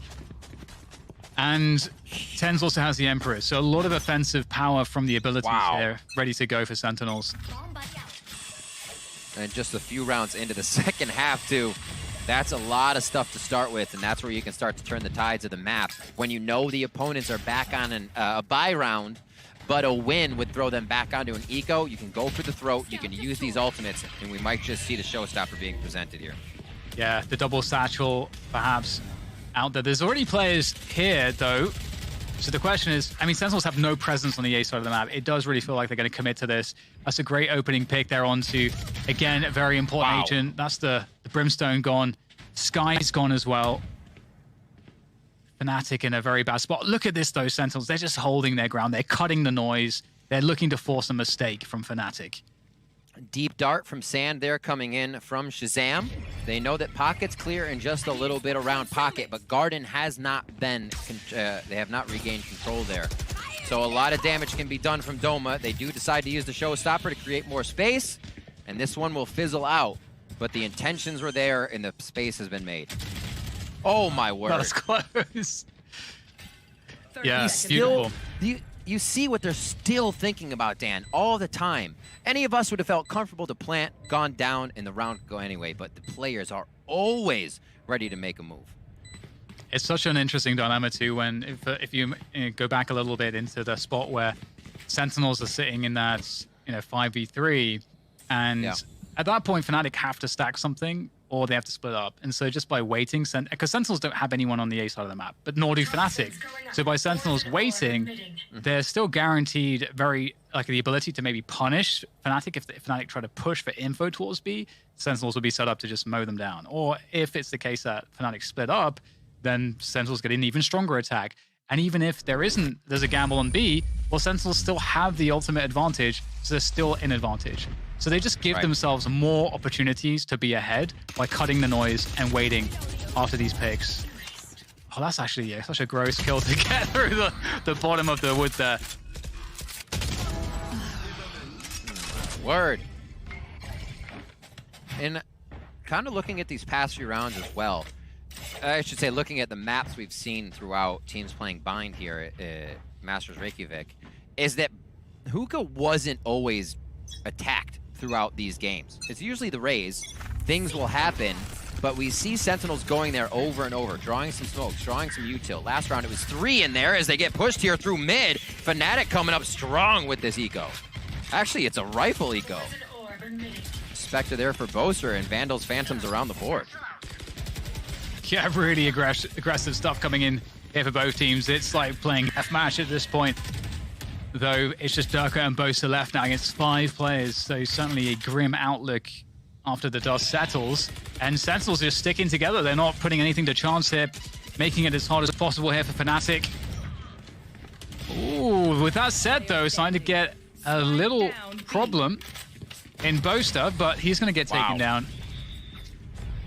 9-8. Knowing there's so much chaos there. Oh my word. I think what they went with was a low amount of util rifle buys, so they didn't hurt the economy too much. And Spectre, if you could, to keep the money kind of in place for the next few rounds and not fall too much to the wayside here. We'll see as they come out. Yeah, they still have quite a bit of money on their side. They are currently getting 2,900 for each win, so add that to the left side of all that credit score, 2,900 on top of that. So they'll be fine next round, but still, it's the Durka Marshall round, Dan. What can he put up for the team? Can he surprise him? Yeah, well, we have a Showers control, and it's actually a walk all the way through for Durka, but he will get caught, unfortunately, for Durka. I like the idea. But, you know, Sentinels, they're just waiting, holding every extremity because they're looking for pushes, and they're going to find one on either extremity. Magnum on B long, and Durka on Showers. Magnum has been putting a pretty hard precedent on pushing long. That's the second time he has been taken down. Zoms was able to do it with a Spectre earlier. So he's kind of playing off just a repeated motion there, which Fnatic seems to be falling into. Zoms has found it out. Now they push into sight. That U-Haul control is looked at, and it will be gained slightly by a bit of that Viper bite from Dapper. And now it's going to be the plant. Sick getting out of there with a little bit of toxic waste on his feet. Yeah, earlier. So he's kind of playing off just a repeated motion there, which Fnatic seems to be falling into. Zoms found it out. And he's not going to stop with that one. Now they push into sight. That U-Haul control is looked at, and it will be gained slightly by a bit of that Viper bite from Dapper. And now it's going to be the plant. Sick getting out of there with a little bit of toxic all of a waste sudden, on his feet. It's starting to get scary. Just like it got scary for Sentinels on that first map, it's looking scary for Fnatic as they lose momentum on their home map. Ooh. And there's that push again. Zoms able to take care of. Obviously, again, this round being a bit of a save here. So Fnatic's going to put themselves out a little bit, push lanes, figure out what they can find, and use that intel. Unfortunately, it was a lot of Sentinels being ready for the push. And at 9-9, we have a tactical timeout here. We did say this would be a buy for Fnatic, but again, to recap, the econ at max loss credit, it's 2,900. So if Fnatic lose again, you can see Mystic will have 3,400, 3,600 for Boaster, and you're looking at 39 for that AK full armor buy, and then to add your utility in, so you're not halved in there. So you can see the pressure Sentinels are starting to put on through the econ game, through the map game, and starting to figure out Fnatic here. Yeah, and it's crazy too, because, you know, so much of it came from TenZ having that opening from Showers so long ago with that Sheriff, you know, winning around like that, winning the thrifty situation. That changed things so much because Fnatic was set up, you know, they won the pistol. They're set up to really set themselves into a strong opening on this second half. But now Sentinels have this huge string of rounds, and that's got to feel oppressive if you're Fnatic. Definitely a drop in confidence. So we'll see what they're able to muster as we get back into this one. Oh, looking like on the minimap, are we going to see anything, any aggression there towards B long? We might. Not sure. See, there's initial flashes. And certainly Showers control coming through as well for Sentinels. Careful here. Let's get into it. Over to the right. Viper walls both on A, intersecting right towards the default spike plant. Gonna be, it's the first time they've had so many towards B, just kind of rushing it out. Is something I think we might have a push through the teleporter from Raze here at the end. If Sick wants to do it, he may rotate back though, and it looks like it is going to be Fnatic setting up to retake this A site. Yeah, that's big too, getting rid of that Viper pit and everything that was, on that side. So now it looks really difficult here for Fnatic. They've got 4 players on this retake. Magnum is there from Showers, but his position's known now. Yeah, this is a very difficult scenario for Fnatic. They're going to have to be... Yeah. Oh, actually, I thought Magnum's position was known because of the flash, but they have no idea that he's there, and that changes absolutely everything. 2 opening kills, the orbital strike. That's going to force 1 player out of position. Magnum has now spotted Shazam in the corner, and so it falls onto Shazam. He's going to go down. My God! Fnatic! Just because of Magnum having that position, that really threw everything. It seemed like I thought that they would know he was there, but hey man, it's hard to hear everything when there's so much happening. Oh my word. Amazing. Able to pick those frags up, so nicely done. And if you can remember, what happened between the first interaction, or the first meeting of these 2 teams was Sentinels was picking up a hell of a lot of sprays through the smoke. So it's only right Fnatic, puts a few under their belt here for this game. I think Bosa with that pick as well got the orbital strike. I might be wrong, but either way, absolutely huge. It's, kind of crazy, but we'll see if that is enough to kind of tip Fnatic over the edge here. Sentinel still with a solid buy going into this round. They'll have that quick hookah control. We saw that in the previous round. But, Sick was only here with the paint shells and the harassment just to, really create that strong sense of presence, and he fell out of that position. Sick tempting hookah right now. Yeah, continuously back and forth. This is the first time they really don't send a bunch of people into hookah. Now, as they start to walk towards. Different setup, however, for Fnatic on that defensive side. Easy bass pack into the teleporter if Doma needs it. But if there is a lot of sound towards long, he can activate Showstopper and clear that path out immediately. So darts are going in. A little bit of knowledge now to Fnatic that a B site hit may be taking place. Oh, Sick! Able to take down Magnum. I really like the garden and long defense here from Fnatic, but it's going to be tough for them to hold it. It's a strong push coming through. Durka, that is a phenomenal pick to find, and he gets straight out of there as well. The 3 versus 4. The Showstopper's out, but it's not going to be able to do anything at this point. Zom's holding the push against Durka. Durka walks straight into Zoms. The ever-patient, ever-methodical Zoms. Now Fnatic, they're going to need a lot more than a methodical approach to make this work. 2v4. Sentinel's looking good to tie the scoreline up here. It looks like the save is called. So one quick note, Riv, we heard from like this very small snippet of team comms we got from Fnatic, was we heard Bosa saying at the beginning, I think at after they won the pistol, he said that Sentinels don't really play the showers control. They don't really play showers, is what he said. And we've seen that a lot of the time so far, that Sentinels haven't really been putting too much emphasis around shower in the early portion of the round. And a lot of these rounds also, we haven't necessarily even seen Fnatic doing it. Yeah. I think the showers game for Sentinels at this point is a mind game with the wall, right? They can go there. There will be times they are, but you're always going to see that wall. And that's what will slow you down in the first place, to wonder what options could be brought out, right? Could be somebody hiding on the left, somebody hiding on the back right. As soon as you clear the wall into showers, there could again be someone on the back left. And then once you get into sight, you don't have full vision. So it just adds a whole different level of Sentinels having to get in there. And it seems to be that the shower control just is not something that they want. Yeah, and a quick note here, we have the Seekers and Showstopper available for Fnatic. Fnatic also have no money. If they lose this round, they're in trouble. Sentinels typed in the cheat code. They have full money. They have infinite money. They'll never run out of money for the rest of this match and regulation.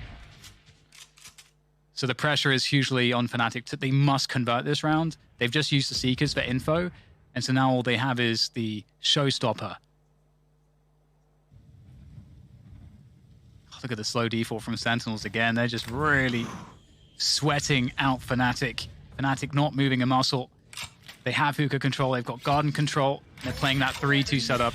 3B2A. Mid-run info with the drone. See nothing there. And the rotation comes through as a result. And there goes the push from Sentinels into A. This is a scary moment, Riv, for Fnatic.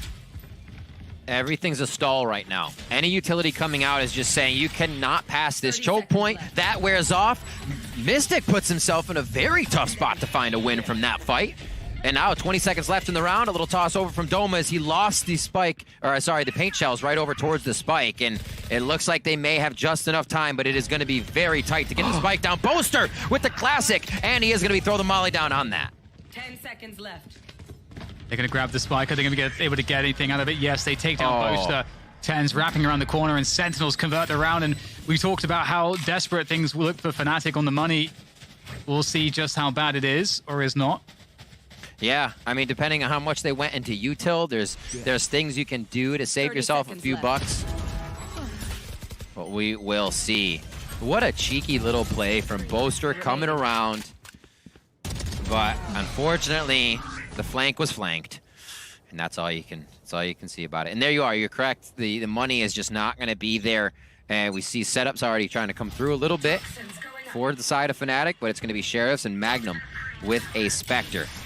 He's a guy who's been putting up a lot of frags, so I can see that Spectre doing a lot of work here, even against Sentinel's rifles. Ooh, Bosa dodges the boombot there as well. And he's going to walk through the smoke to ask questions of this one. Really interesting. But because Bosa sees Sick falling back, that is very indicative that Sentinels will be playing more towards A. But now that he's been seen, you know, Sentinels know that that's indicative.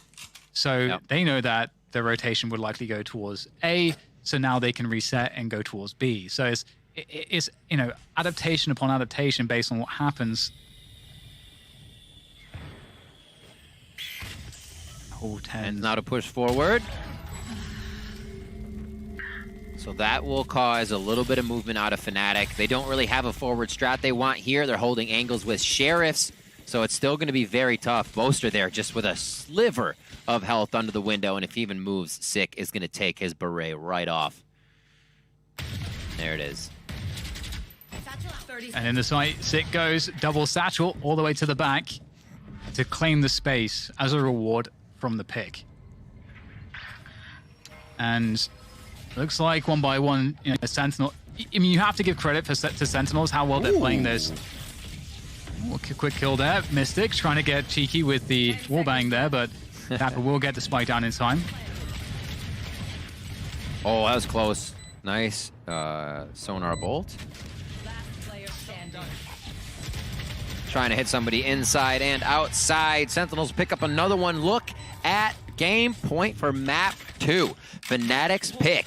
Fnatic with the higher win percentage here as well, but we've seen since split already, these teams are going to take each other to the last rounds no matter whose map it is, Dan. Definitely. Absolutely. Fantastic matchup between these two teams. Certainly worthy of a grand final for the first ever global Valorant event. These two teams are making history. And Dapper with an up? Double up? What? Okay. Oh, my word. I mean, they have so much money, so they can just do this to hold picks at the beginning of the round. You're not wrong. You're not wrong. You swap that one out. Uh-oh. Here comes the Hunter's Fury. Oh, it's going to tag one. Oh, good Dober escape. He does manage to escape. Quick jump. Had to use the satchel, indeed. I think that Zoms is one of the ones that picked up the operator too. Says, okay, Doma, if you want to push, we'll shoot you. And Sick gets dropped in hookah. Beautiful. Now with that pick, Fnatic, Sentinels rather, have to start gravitating towards the site and they have to push. They can't stay spread out here. Bosa looking to hold on to hookah, which is where Sentinels are trying to regroup. So I don't know that they'll be able to push hookah anytime soon, with Magnum also helping here. Boaster trying to play into the smoke for a flash play. It's been a little bit messed up here for Fnatic, and Magnum's going to get sent to his death. Oh, they messed the timing up on that one. Oh, Boaster's trying to hide. He's going to get the kill onto Tens. Gets traded out, though. This is absolutely insane, Riv. And in the meantime, Durka has actually pushed into backside. They might not know that he's here. And the spike plant comes through. It's a huge bait. Is it going to be covered? No! The transfer from Durka is good to take down both. It leaves it up to Dapper now. He's got to just stick the plant straight away. They're going to respect that he might try to come off of it immediately, but he's going to get that plant going. And now it's the 1v2. He has to isolate these players, and Doma connects with the headshot to bring it in for Fnatic to keep their chances alive in map 2. What a play, what a strat. It did seem that the fumble in Hookah was something that cost Fnatic, but I still think Boaster in that situation was able to grab the info, the identity of enough agents that would be putting the pressure down on the site so the team could make that decision to rotate. It looked a little messed up, but I'm sure the comms were there, and then the shots for the rest of Fnatic came through. Are we going to another overtime? 2 maps in a row. We're going to find out right here, as this round will tell us. Round 24. Let's see what happens. Ults up, Hunter's Fury there for Durka. It is the Orbital Strike for Boaster, along with a Viper's Pit, and the Cosmic Divide on the other side for Sentinels. Yes, a pretty good amount of ults for sure to see, Fnatic in a really good position to actually play retake with the Orbital Strike and the Hunter's Fury. So that might impact how they play the setups. You can see Boaster's much more defensive around elbow. They've got one player committed on the site. Sick is going to go straight into Magnum. That's a very good kill to find. Boaster pops out, takes down Dapper. The Orbital Strike comes through so he can deny the push. The trades can't be there for Sentinels, but still, it's a 3v3. Still, the spike is in control for Sentinels. Oh my gosh. However, this push from TenZ, they don't expect it. And TenZ is going to be able to hold this backhaul by himself. A 3v2 pivotal play there by TenZ. The teleport's going to come in. He's going to be able to hold the site. The flash goes up. It's not going to matter. Dirk is able to take him out as the Leer goes away. Cosmic Divide is there. It's the last ultimate that's going to be available for this round. No one has a chance to grab another. Spike planted default now. Durka and Mystic versus Shazam and Zoms. Here comes Fnatic. Slowly edging their way forward. The tap of the spike, forcing out peaks, forcing out utility here. Sentinels, they know where one of them is. I don't know that they know where Zoms is just yet. Shazam is blocked off by this. Again, trying to fake it out. And there goes the peek from Zoms. He had to peek in case of the stick. And now here comes the stick. Shazam trying to dance. It's up to Mystic. He protects Durka. And we're going to another overtime here on map 2. Oh my word, Dan. This is exactly why I wanted to see these map selections go through. It's just, it put pressure each team. We would get an amazing series, and that's what's coming through right now. These teams are able to read each other in the final moments that they need to of each round. Back and forth, and we're going to another overtime here. It doesn't get any more even than this in a grand finals. Your first 2 maps going to OT. Yeah, it's pretty incredible. There's just so many. This is an unlimited amount of things to talk about, honestly, that are just very interesting. But we don't have time because we're straight into the action here between Fnatic and Sentinels. And again, this is Fnatic's home map. Much like Split was Sentinels' map to win, that they had to win. Sentinels clenched it in overtime. Can Fnatic do just that here as well? Starting off on the attack.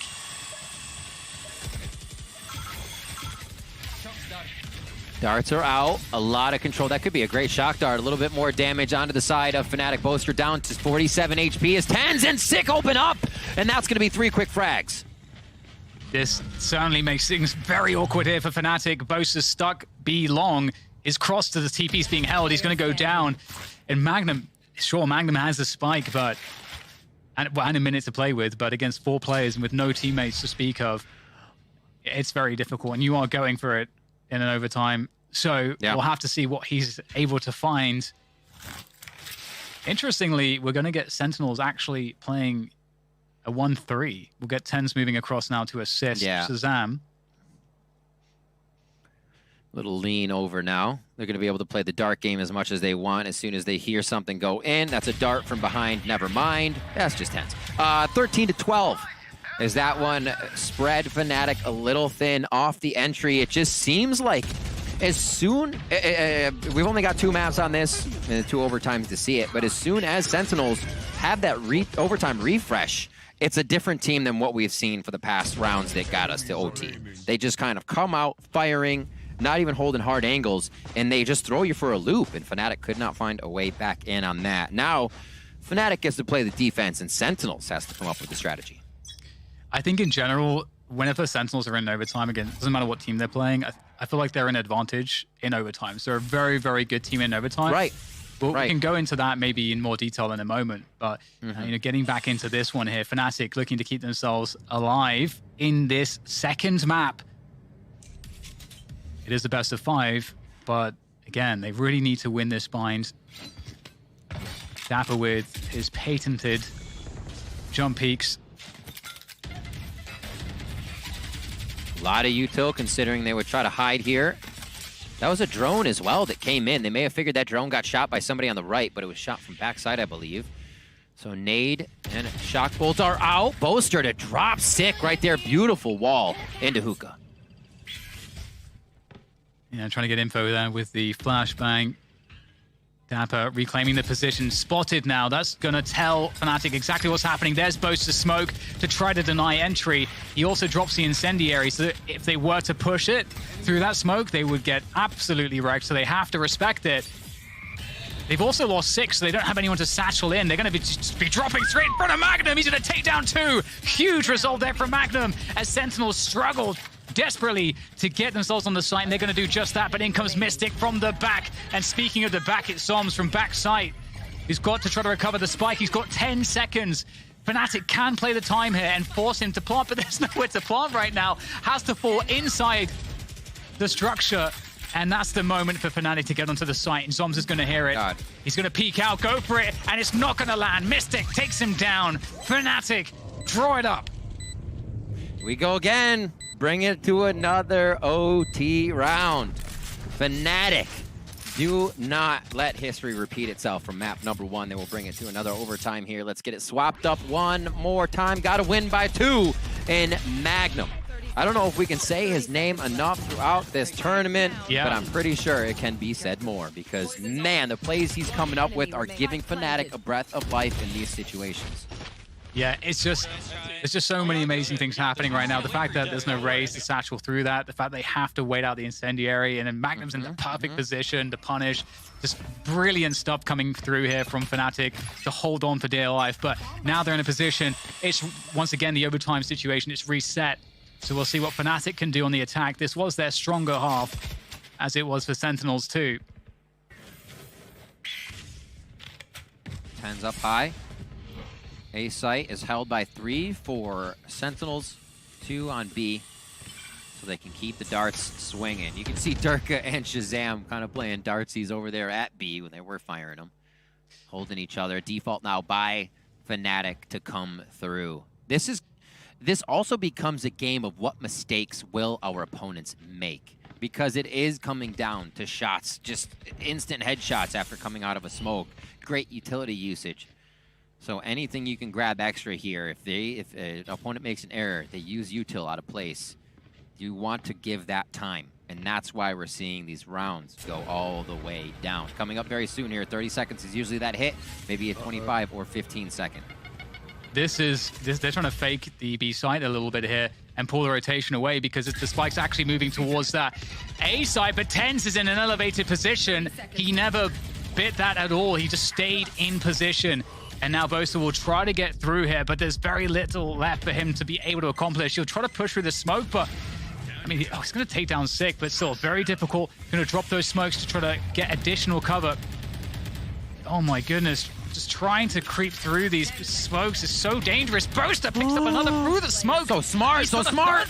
Kill through the smokes. Unreal movement here from Boaster, but putting an end to the shenanigans will be Zoms. And I mean, I think it was a really interesting play there, Riv, because Fnatic actually shot that boombot in showers with 2 players. So then at that point, I think that made Sentinels think, hang on, we're not so sure about this hookah pressure that this means anything. I mean, it's a great call. Seeing little things like that will completely stop a rotation or even the lean of a rotation that somebody's going to leave the site. So having TridentZ pushed up in that position gives him a lot of audio of what's going on in showers, and I think he made a great call there that he was able to hear more than one. TridentZ now and the rest of Sentinels back onto the attack side. This is where Fnatic was able to recoup the round and bring us to another overtime. Shazam will enter, and TenZ will follow this drone as they make their way in. Whether or not it's an orb grab is yet to be seen, and it looks like they will play full silence. Now, Shazam is on. Obviously, he'll headshot somebody, but audio duty here. What will he see, and how much room can he take? Uh-oh, TenZ's lurk here in showers makes me feel very afraid for Fnatic. Oh, The drone's not even coming through to this position. TenZ, he might feel the opening here because there is a huge opening. This is a gamble from Fnatic to leave this position open. His teammates, of course, working towards that B side of the map here, but TenZ, he's going to hear the reload well, but... Oh, and here it goes. He's hearing thumping, though.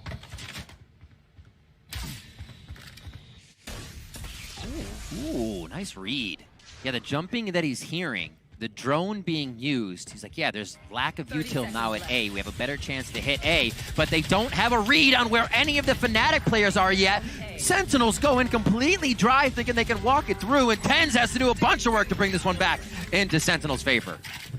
Yeah, he gets a couple kills. He's got the Empress. He's popped that one now. Here comes Magnum from the back. His timing is really good into this one now. Can he find another one? Boaster in the confusion takes down TenZ, who had to spin around. And now Zoms is left with 8 HP. Sandwiched between two Fnatic players. There's no time here. There is no time. Fnatic reset it again. We're going to another overtime here between Fnatic and Sentinels.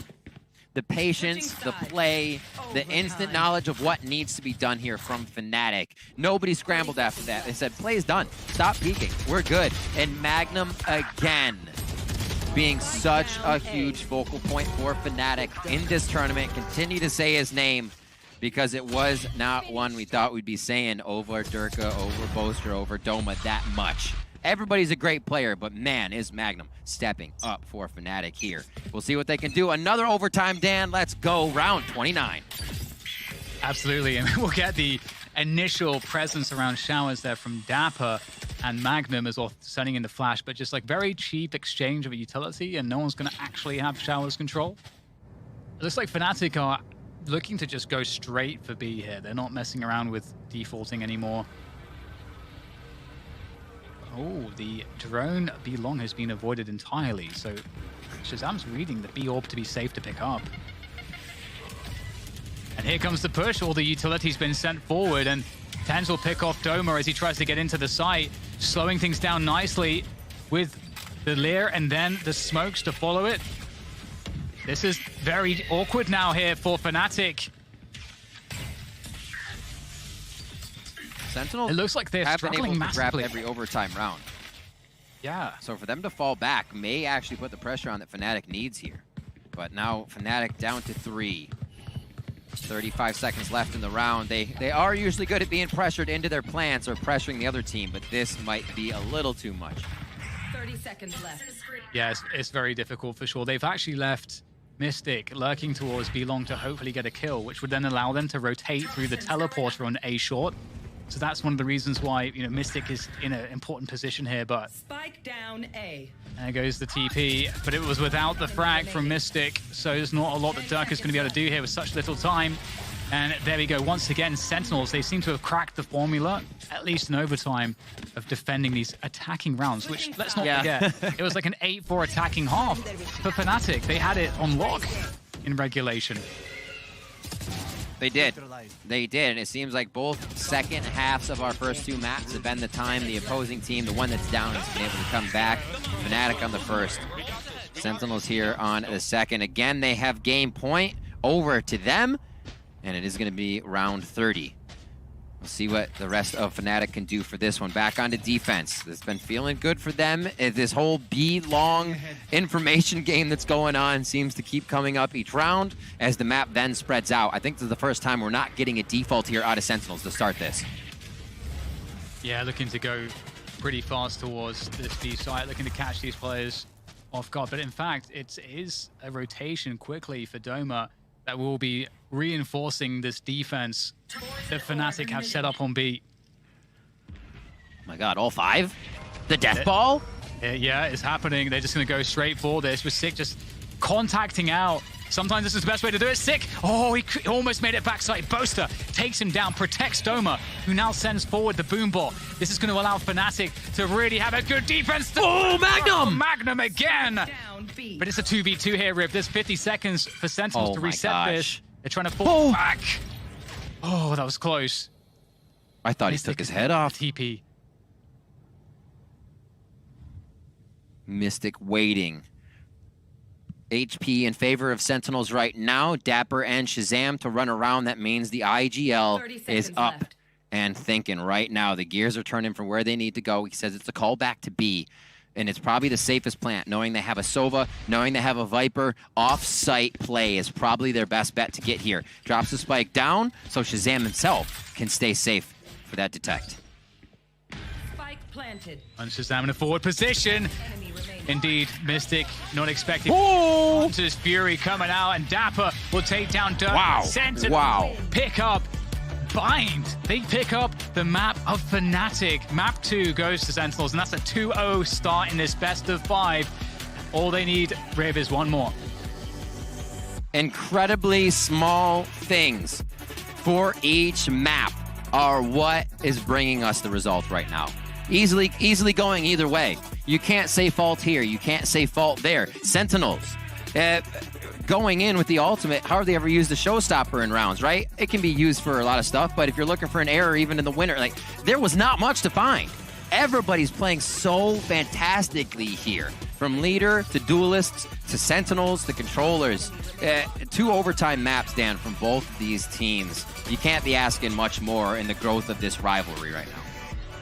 Yeah, totally agree with you on that one. It was so close. And again, for me, there is this element of, like, in the breakdown, in the chaos that we're in when we hit an overtime, where Sentinels, historically, the core of this lineup across since their inception, they've always been so good. When things break down into chaos, they seem to just really harness it so well. And we started to see those issues for Fnatic over time. And so, with that said, there is still a lot more action to come. So please stick around. We'll be right back after this.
ADR on him, just utilizing the dismiss in the perfect times. And Sentinels, every time they look like they're out, somehow, some way, a hero rises out. A hero emerges. You know, watching this game, it reminds me of when I casted, I know it was Sentinels TSM.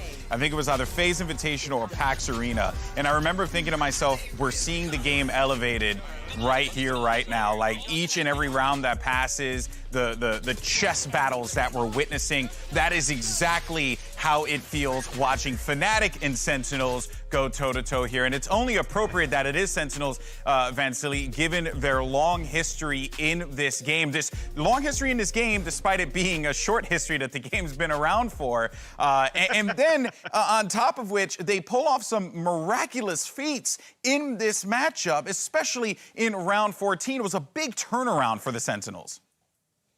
100%. That came to a thrifty round there for Sentinels. Pretty much an equal at the same time. TridentZ, yes, he's able to get 2 sheriff kills to allow for Sentinels to get the plant, right? But when you look back at the defender side, when they had to rotate for Fnatic, they still had both initiators alive. So the recon dart and as well as a trailblazer allowed that information to come out. But what I really liked about this was that Sick was there with Dapper.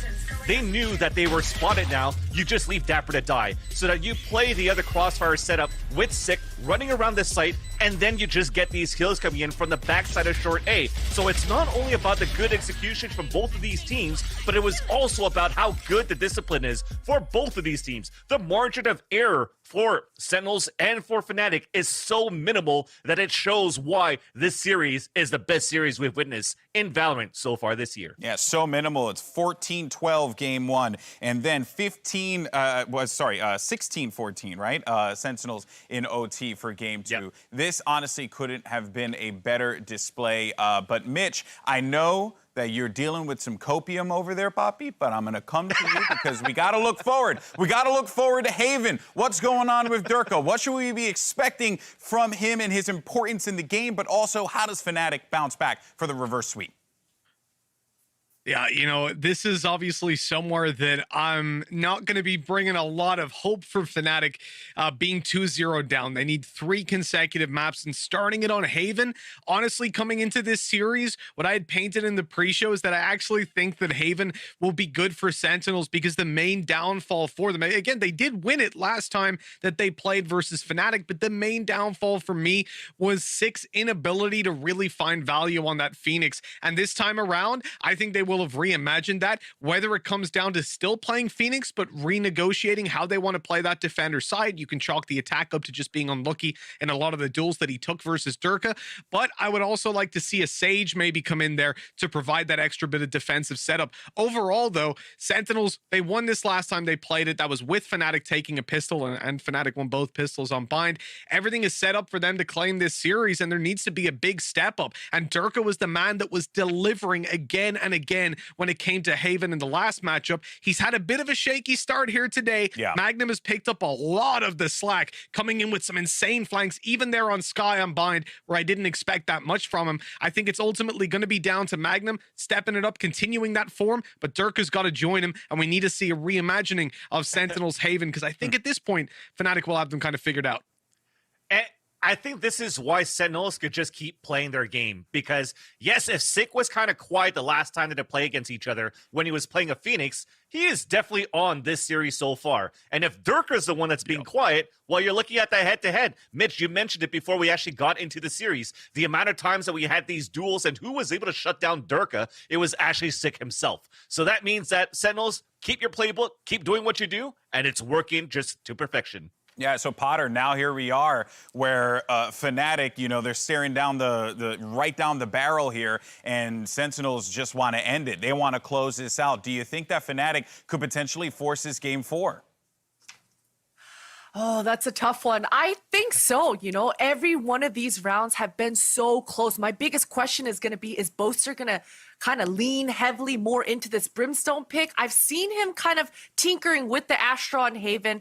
I'm looking straight at Boaster. I think he's the biggest playmaker on the Fnatic side. Every now and then, somehow, some way, he's able to rat his way into the back lines and create some sort of multi-kill scenario for himself. So I'm looking straight at that in-game leader. He tends to be the big playmaker. Fnatic are absolutely going to need him to step up to the plate.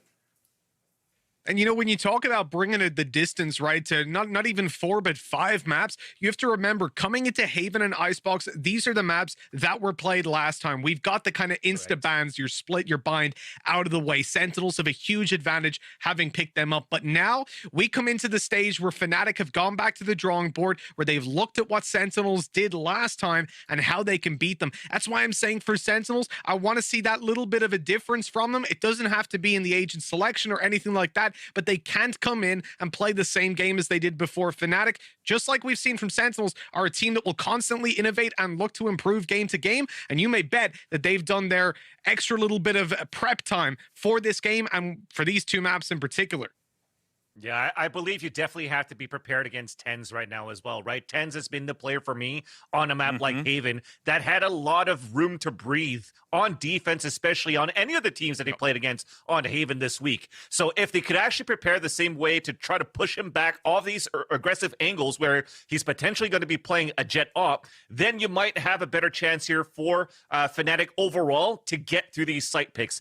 The thing is, for me, what I could take away that was good for Fnatic on that previous map on Bind was their timing. They actually had 2 or 3 really good flanks and backstabs from Boaster and also from Mystic. And Boaster, we know him to be that type of player that could be fairly aggressive on a map like Haven too. So if they don't pay attention, if Dapper doesn't play his Cypher well enough, then Fnatic have chances to upset and get these turnaround kills that could allow them to get the lead in this series. Yeah, it's been a lot of discussion here regarding, you know, Fnatic needing to turn it around. But Potter, you had also mentioned as well that they simply just Sentinels need to just steer the ship in the right direction. That last game on Bind, TenZ went 8 first bloods, 1 first death. Like, you can clearly tell the impact of this young man on this team ever since joining the lineup. So long as they stay on the steady path, it seems like it should be a 3-0 for the North American Sentinels.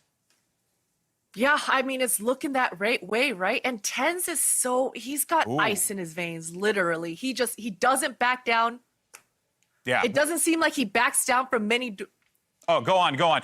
He doesn't back down. You're so right. Sorry, we're getting a lot of words from production right now, but it's perfectly fine, though, because we are ready to jump into this game. So apologies to my analysts. But the question is, can Fnatic turn things around, or will Sentinels end it right here? DDK Riv, over to you.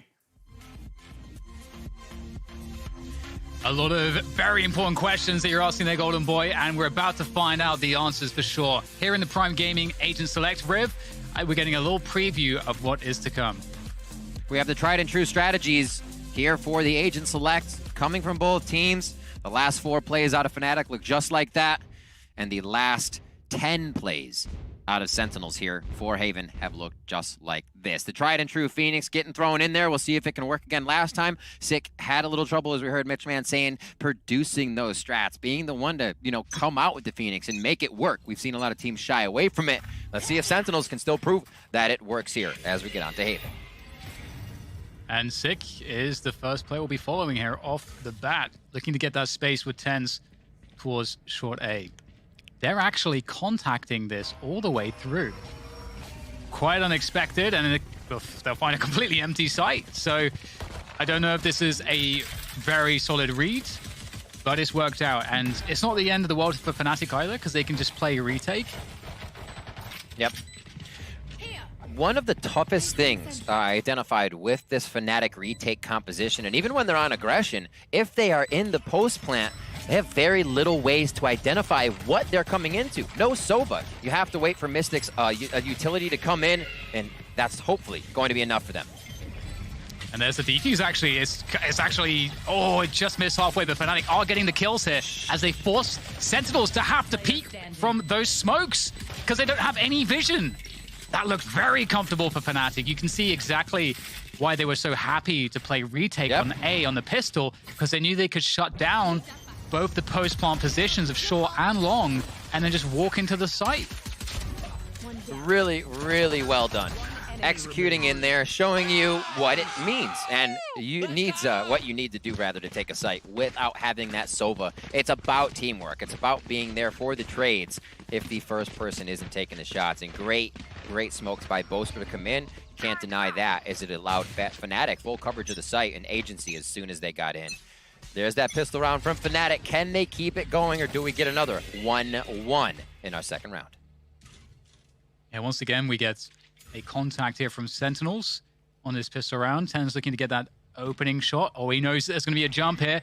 He's beyond the flash. He's got an opportunity as he swings around, finds Doma in the back, and he might just have a second one. The flick comes through, but Mystic's still alive. TenZ weak, but his teammates now have gained the space onto the site as Fnatic are forced to an awkward defense, but it's looking good for them as Dapper swings around the site. He makes it hurt a little bit, but still Fnatic are in good position, poised to hold the A site. And it's all onto Zoms now for Sentinels. Couple whiffs, and Fnatic come home with the round. That was almost very scary for Fnatic. Yeah. Looking at that round, it's one that Sentinels actually was able to exploit the first time they played Fnatic. In the situation, it was Mystic that Trailblazer down Cat, and Doma said, wait a minute, and turned around to find it was TenZ, I believe, at the time, taking him down. That time, they turn initially to watch A, adapt the strat, realize what's going down. Fnatic doing a great job of really making the little things count here and switching what cost them rounds in the first matchup here on Haven with Sentinels. So great to see the adaptation coming out. It's what exactly Fnatic needs, and they're starting to get that momentum. Yeah. We get the drone coming down A short as well, so lots of presence from Sentinels, because they also use the gravity well on A long to deny any vision of A long, and the cage was up A long for Sentinels, so Sentinels really pressuring this position, but this play with a judge close range is extremely worrisome for Sentinels, and they're gonna back the hell out of there. And we have the rotation from Fnatic. They've got 3 players on A for the time being. How do we miss a third round operator? Just dipping into the bank super hard here. I'm looking over, I'm like, wait a minute, is that actually what I think it is with Spectres around the board? So it's kind of Durka playing defense for himself. The Spectre can be kind of medium to longish range if you want, but there's no rifle to trade with a missed shot from Durka, so he needs to play that a bit safe. He's going to post it long, which allows the team, this is great, because they're saying, well, we don't know what Sentinel's doing, so let's post up long, and we can fortify the other side of the map. A trade for kills comes in as we start things off. Boast is in a great position. They're not expecting he's going to let the Zoms walk past. Trigger discipline moment here from Boaster as he holds the ground, and still they don't know about him. This is the play here. This will ruin everything for Sentinels. He comes through and he pulls the trigger. He only gets the 1 frag though. It's a 3v3. Still a good opportunity here for Fnatic, but that could have been so much more. And Durka comes through, dashing after the whiff. Chances starting to fall here for Fnatic as now Sentinels start to pull ahead. Another missed opportunity there for Durka as Mystic swings around Logs, looking for that next fight, able to take down Dapper, finds the second. Mystic has it all to do, alone in this situation.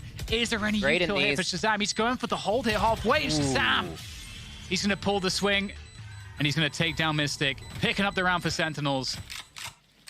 Oh, Boaster, he's going to be really, really frustrated, surely, with that one. The corner to be checked. Turned around, got it. Oh, you love to see those plays happen too. I mean, it's just as great to see it stop, but to see him be able to transfer that out would have been amazing. Boaster had such a great play coming up, and the wall kind of stopped him there. A little too much penetration value stopping the gun. 2-1. Sentinels pick one up here as they stop what was the operator round for Durka. Now onto a frenzy, but Bladestorm is there, so Fnatic is not that down and out. This is kind of a played strategy. Sick takes down Boaster, though, and now a 4v5. Yeah, scary stuff. You're trying to take that opening jewel. Oh, hello! TenZ is going to find Magnum. Oh, and my word! Fantastic follow-up onto Doma. Leaves Fnatic truly rocked after that. They have very little to work with now. Only 2 players remaining. And TenZ is... Oh, hello. That right-click somehow missed. Mystic will be loving it, though. And Durka's got the Bladestorm. I mean, this would be a highlight moment. It would have to be here from Durka, but the angle from Zoms there, that's the worst possible thing that could have happened for Durka. And Sentinels crush it through 2-2. Nice flanks, nice plays. Zoms there able to kind of solidify the round if everything in sight didn't go as it needed to. Look at that, right? As he was hitting the ground, before TenZ was hitting the ground, his thought process was to the next play. Not where's the next person, it's my next play, and if someone's in front of me, they go down. that processing of information is so damn fast. And while we basically saw Doma still look in the same direction, this is the kind of caliber of play around the board you have to keep bringing to the table. 2-2 now. Fnatic to see what they can do on defense for one more round, as it's going to be a rotation around from Durka. He starts to lean towards different sites, and they're going to play the utility of Magnum towards BC here to make sure that Killjoy can lock that down. How do Sentinels get through? Should be not too hard on the eco. Yeah, and you can see here that Fnatic, you know, they just saw that Sentinels cleared A short with a drone, so they're actually posting up in case there was a player behind the drone. And you know, it looks like, you know, as far as Fnatic are concerned, that Sentinels are not taking all this space that they just controlled towards A. So they're going to rotate off now. We definitely need to see a big game here from Durka, I feel. It does need to happen. It seems like Fnatic operates at a different pace, right? When Durka's kind of opening up everything. Their first match we saw, he kept continuously taking short A on Haven. It just opened up the map. They were able to work around everything else, and Boaster with that type of information is basically unstoppable. Here, they get a bit of that. Trade the 1-for-1, and now, with a rifle in Durka's hands, it's much more possible to make this round count. We'll see what they can do. And Durka will make himself known to Shazam. Durka probably doesn't expect Shazam to be there, but you'd imagine he'd be checking this angle as he crosses. But the perfect timing there for Shazam, just as Durka has to look towards Garage, that is when Shazam appears. And it's like Sick will take down Boaster. So there's not too much else happening here for Fnatic in terms of damage, it looks like. There is a safe exit for Sentinels if they want it. Mystic is going to try, they want to try to force the fight, so they want to try and make sure they actually die and get some kills along the way here. Sick will be pushed to defend. Another shot comes in. Another kill there for Doma, so damage being done. Nice shots from Doma. Able to steal away a Phantom. Can he get out of there in time? It looks like he should be able to. The spike is far enough away. That actually works out nicely for Fnatic. Doma has one of the most disgusting sheriffs at this event. Honestly, like, if he is not the best with the sheriff from what we've seen, he continuously under pressure can pull up multiple frags. It doesn't matter the situation. You'd love to see him whipping out the big iron to make something happen. So 3-2 here. We're looking at how the money's been working. Wins for Sentinels, $2,900 in credits for lost rounds going over to the side of Fnatic, which means if Durka loses everything this round, he'll have 3,000 credits next round. Easy math, they take a tactical timeout, but you can see how much it is hurting the economy flow now that Sentinels has strung together these 3 rounds. Also, on that last one, Dan, a lot of ultimates popped up for Sentinels. So to have that happen after Fnatic comes off an eco means Sentinels may be able to go for the throat once again, combining a lot of those ults. Yeah, definitely. It's going to be a really interesting situation because Fnatic also have that information, so I wonder what they'll be expecting. Because, you know, one thing that in any research Fnatic would have done is you have to know, okay, with the comp that Sentinels is running, where do their ultimates go when they get them? You know, what rounds, what tells are there in their default that let us know how they're going to utilize those? And should we play retake? Because, you know, what are the spots that Sick's going to use this run it back? Like, there's just like so many of these things that if Fnatic have done their research, they might have a good idea as to what Sentinels might want to do. But you can't get too in your head with these things too if you're Sentinels and playing generally, because if you play too far outside of your own game, then you might run into, you know, you might outgame yourself, right? So exactly. It becomes very difficult in that sense, right? You always want to be able to play your game and avoid, 1, playing the enemy's game, or 2, playing to not lose, which is when you just play so scared, you're still on the map but not doing much, and you can never have that mentality. It just becomes chaos. We see these teams here in the finals, not really something that plagues them, but we still have to question who's going to be able to show up here on 3. Sentinels with 2 maps is putting that pressure on.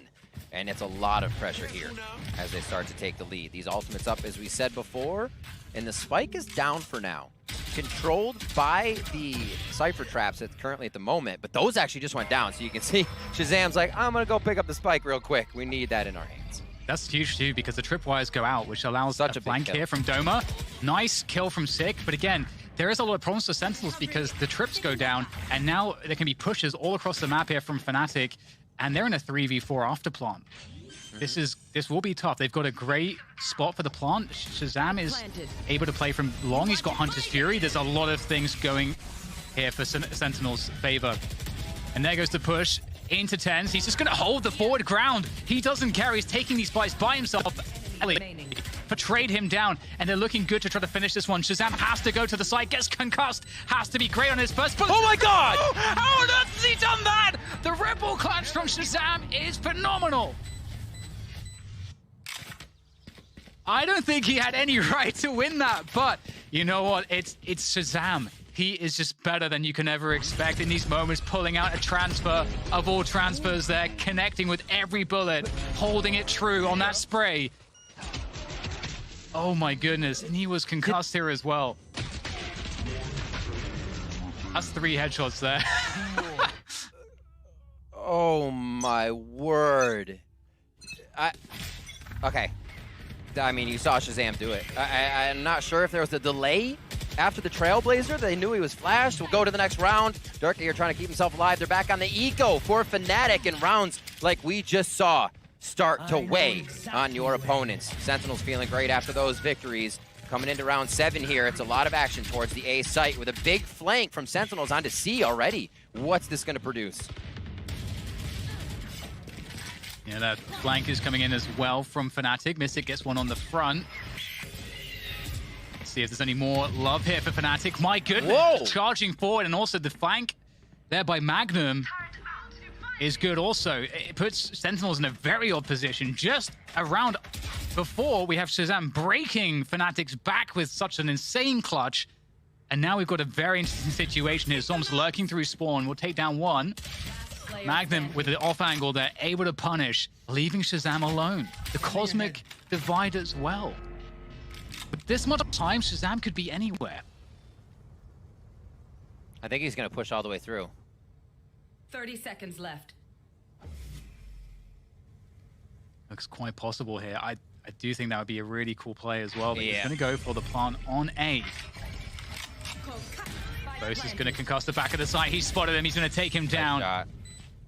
Very good try, avoiding the stars, but Phobos still had the position. What an answer back, though, Riv. What an answer, given what Shazam just did to them. Getting the thrifty, huge. And that's what I said. Rounds like that from a player can weigh on your opponents. Powerlifting over here from Fnatic is what you call this. What a round from everybody. Magnum coming up big on the flank as well. And then on the final kill for Zoms because they knew it was a little too quiet and someone was being a rat. But you're right. To see that come through, to get the operator back into Durka's hands, Fnatic is doing everything they need to while getting attacked from each side by Sentinels to make sure they stick in this game and can bring it back to the one that they want to play right out of the gate each round. Durka with the peak. What can he produce? Got to be so careful here because Sentinels are looking to really force the issue. Run it back is available from Sick. He might pop that right now. How will they deal with Durka, though? Durka, he could be the recipient of a wayward knife from TenZ, who's popped that Blade Storm. And look at just the sort of hold of position that's happening right now here for Sentinels. They're waiting to see if Fnatic are going to just start throwing utility. Are they going to rotate everybody? Are they going to start to question things now? Because it's all quiet. Do they rotate off of A? Phoenix ult out of short. And there's the full frontal assault from Sentinels. It's looking really good. It's going to be retake here for Fnatic. Spike planted. And this, I don't know, this is a tough one. No charges left. It's very unfortunate here, Riv, as well, because, again, it feels like Durk is unable to activate with that operator. As soon as it just seemed like it was kind of flawless. The bread and butter there for Sentinels to get into that. And I think the identification may be, where's Magnum? Magnum slows us down a lot. That's the utility in the site that can really stop us. Doma's going to throw some slows. Slows aren't damaging. Neither is a wall. So there's actually a lot that Sentinels won't have to worry about if they aren't initially seeing Magnum. Otherwise, you're going to have to work on against the amazing aim of Fnatic and their members. But we know what that means. And seeing what type of crowd control or damaging abilities that would displace you are presented at a site, Sentinels are going to feel much more comfortable following Sick in once he identifies that information. So nice, quick, clean round there to get themselves in, and we'll keep an eye on if they're finding Magnum, staying away from Magnum, because he's doing a great job at utilizing Killjoy bots between alert in the middle of B, turret over at C, so he can spread 2 sites and play it nicely in garage. Here he's setting up his turret, as you see on the mini map in the corner, and he'll head back to a garage position to activate both of those and keep that side of the map clean, which almost means those holds on A for Fnatic should be stronger. And again, we're seeing this A presence. And again, quick fact, quick reminder, Sentinels at Masters 2 Reykjavik have not dropped a single map. They win this map, it's a flawless run. Durka, though, is in an elevated position here. Can he get the trade? He gets it onto Sick, but it's... Oh, okay, Mystic with the swing. He's looking for more. And it's going to be a 3v3 here. Shazam is reading the flank already. Boaster is going to get caught off guard entirely. Spike planted. And it looks like it could be a wrap here for Fnatic unless Magnum does something truly unthinkable. Caught in the crossfire.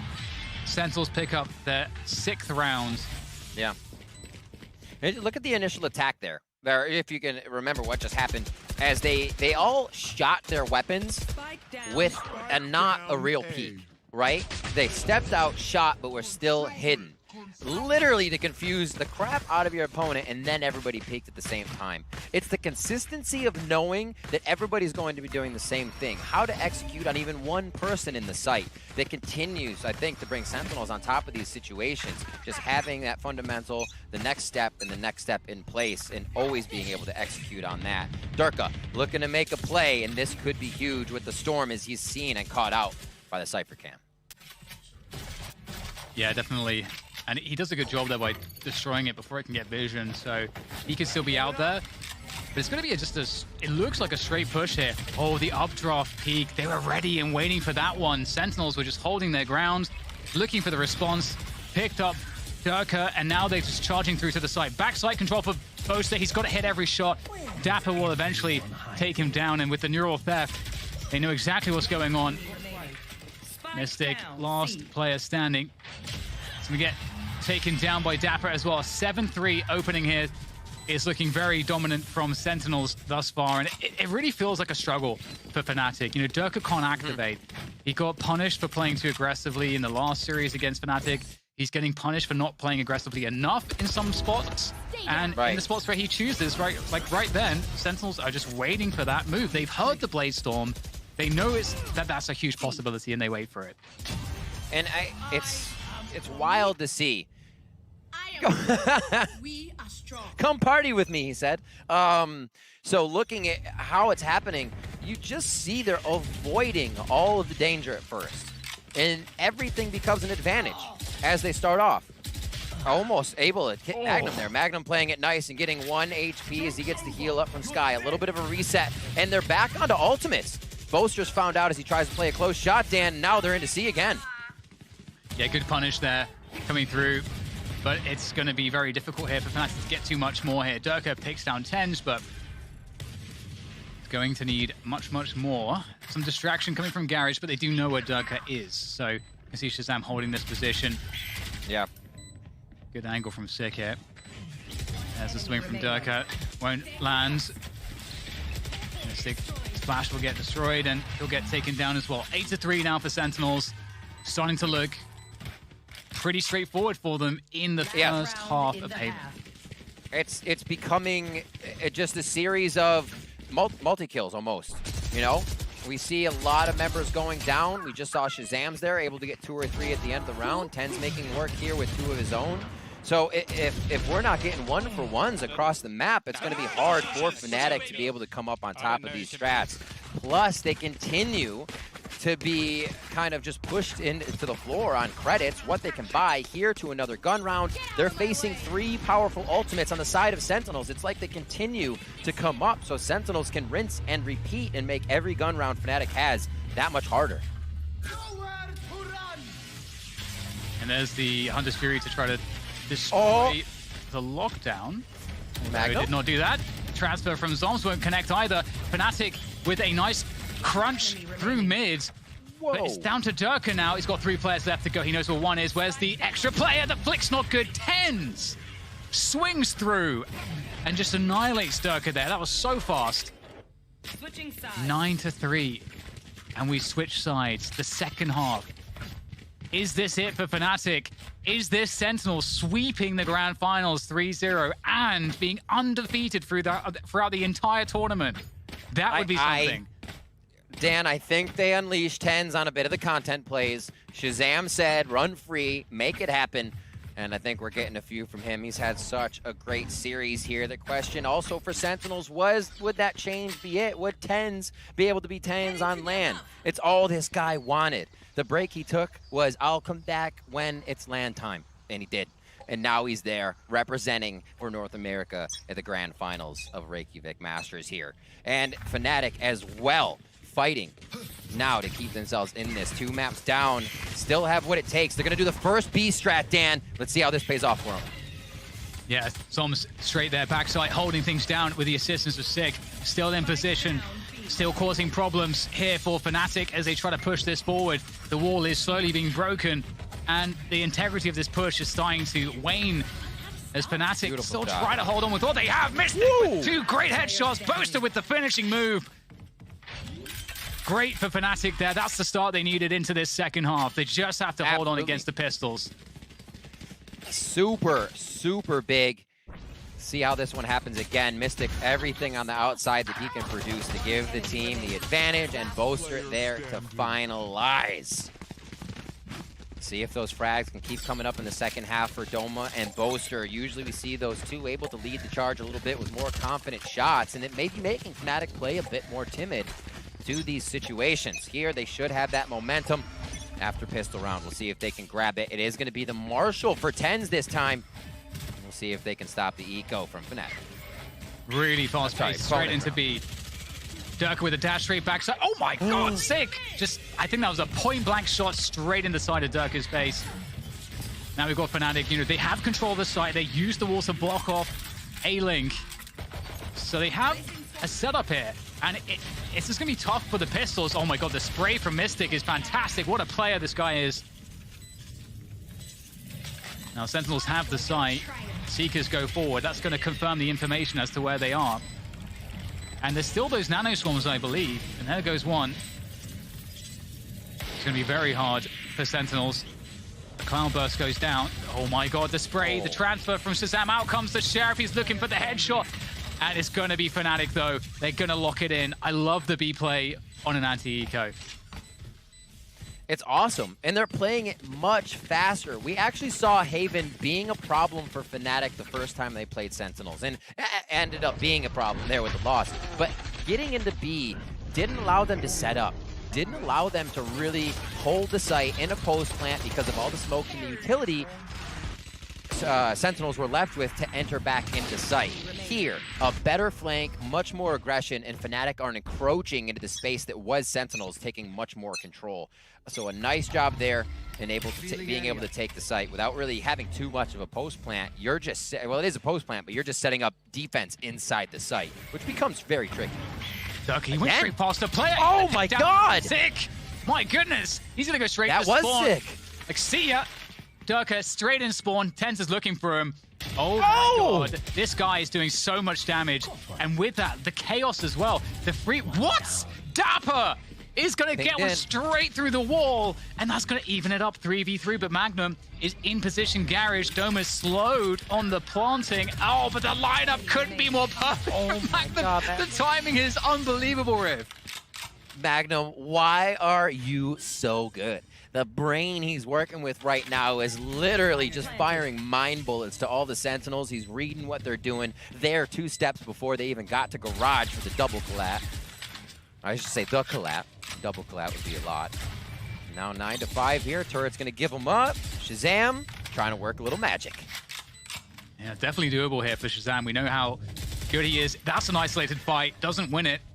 But if he can find another one of those, maybe there's a chance. There is one, but Doma's going to take him down. And this time, Shazam won't pull out the most unbelievable clutch in the 1v2 on that C site. Goodbye. But Durka, my god, he was just I don't know what he thinks is in defender spawn, but he was trying to fast track it straight there. Yep. And there it is. We're getting closer here, Rip. This is looking much more competitive now from Fnatic. Fnatic having the first 3. Build the momentum. They usually get tacked or hit up at round 2 or 3 where the other team is able to come through, but they push an eco back onto Sentinels, and Fnatic are now feeling it. In a groove, it looks like they want to work A with a little bit of that utility from Astra on to B and C. With the turret in the middle, they can watch the flank with Magnum and not have to worry about too much as they figure out what utility is going to be where with Sentinel's agents. Oh, goodbye. What a gravity well there from both. Yeah, no escape. That was very scary as well. Shazam is famed for his pistol aim, and Durka spamming through as well. Got to be cautious, not be over confident in these scenarios. Sentinels could be quite dangerous with what they're carrying. There we go. Dapper opens it up onto Durka. 4v4. They've got some sight position, just diving onto Doma, trading again with the Sheriffs. In comes Fnatic. They have to push past the Cosmic Divide. They have to push past all the vision blocking, and they're going to find the frags to close the round. 7-9 to the deficit as Fnatic slowly but surely start to look more confident, and they start to climb back. But we're into another bye for Sentinels. And this is now where, as we watch this again, a great retake coming in. This is by Fnatic, I'm saying, the great retake. They retake control of the site, understand what they need to do, and make sure they get another round. And now looking at how Fnatic is playing these, they continue to play strong, they identify what's going on, and now with that eco of getting a few frags, they've strung together ultimates, just like Sentinels was doing when they were on defense. And now, just like Fnatic was doing, sorry, on the other side. But now they can use those ultimates, stack them together, and make sure they have a few rounds to themselves. It's the Bladestorm first, Rez can be there, and Magnum's ult is last if necessary. Yeah, and these C-splits were very, very popular for Fnatic on their attack on the last time these two teams faced each other, and we get that lockdown coming through, can't be denied. So that's going to give all this position. Love that from Magnum. Deep Nano Swarm to deny positioning here for Sentinels. Boaster with the lurk. This is how Fnatic play it. If Boaster finds good timings on that lurk, Fnatic are in a great position. Oh, hello, Durka! Playing whack-a-mole. And that is a really good opening for Fnatic at 4 versus 2 now. And Durka's looking for more, and he's going to get it. Tense goes down, and now there's no hope for Shazam. And check out, look at how they defend the site here. Again, we bring up the no Sova point. It makes Fnatic have to defend the site like this. And that's not a bad have to. This is how they choose to. But they're just up in your face. Retaking the site has to be fast. So you're also pressuring Sentinels and needing to get there in numbers. Not playing their game of trade one. Fnatic really adapting this strategy that has to stay in a site to play post-plant, which is a difficult thing to do, and continue to take rounds away from Sentinels. 9-8 now, Dan, as we keep going. Yeah, and one point to note from the previous matchup with these two teams is that Sentinels would win A, control pretty easily most of the time, and Fnatic didn't really invest too much in it, and they relied a lot on C-splits and sometimes like fast timings into B. That's how Fnatic got most of their attacking rounds the last time these two teams played this map. And we haven't seen exactly that as much, but it is shaping up somewhat similarly, and Fnatic are looking actually a bit better so far. So we'll see if that continues, because we've got a hodgepodge buy here from Sentinels with the Bladestorm. So they are dangerous in this round. And that wall that Dome is placing when they get over to C for those takes, you see how he leaves the left side open? So interesting. A lot of times you would wall off the entirety of the C defense entry because you want to know where they're coming from. But leaving that open makes the defense guess, is somebody on the back platform area? Are they anywhere I have to look? What a great mind game wall as we see a lot of action in. Dapper's like, one may dash behind me, but I can't look. Yeah, and he gets one from the judge in that position as well, so that's ideal for Fnatic. You know, I feel like the judge is often getting two there for sure. And that does make it very difficult. TenZ again still has the Bladestorm available. And here he goes, 1 versus 4 here for TenZ. You never want to put it past him to pull out the impossible.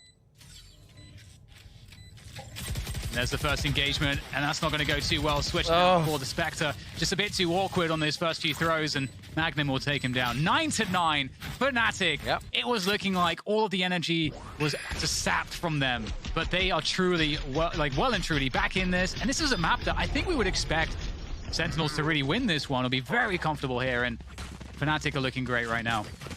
They are. Fnatic's attack on Haven, 63%. Just like their bind percentage, it's up there. It's so good, and we see them starting to attack back on this so well right now. Sick does have the run it back, an ult for Doma there if they want to bring someone back onto the map for this. As TenZ looks to get an early operator into play. Phantoms for the entirety of Fnatic here in round 19. Oh, and Durka again with these forward dashes into B. It's been really good for Fnatic, and it looks like it might convert again to get the opening kill onto Zombs. That's all the Astra stuff out of the way with. The Seekers come through as well for Magnum to allow him to understand how to position. Oh, he should have won that one. Shazam with a great recovery with the Seeker in his face, still picks off Magnum, and that will take it to a 4v4. And that's going to really give a chance here to Sentinels. Boaster on the roam. What will he be able to do from the other side as he waits to hear more shots, waits to hear confirmation from the team before they all move? And again, this is where it could be tough if Sentinels get the smokes down that are necessary. Actually, they're out of smokes. So this is good for Fnatic as the retake is going to happen. Shazam takes down one. They use the Phoenix wall to fake it. And what will happen?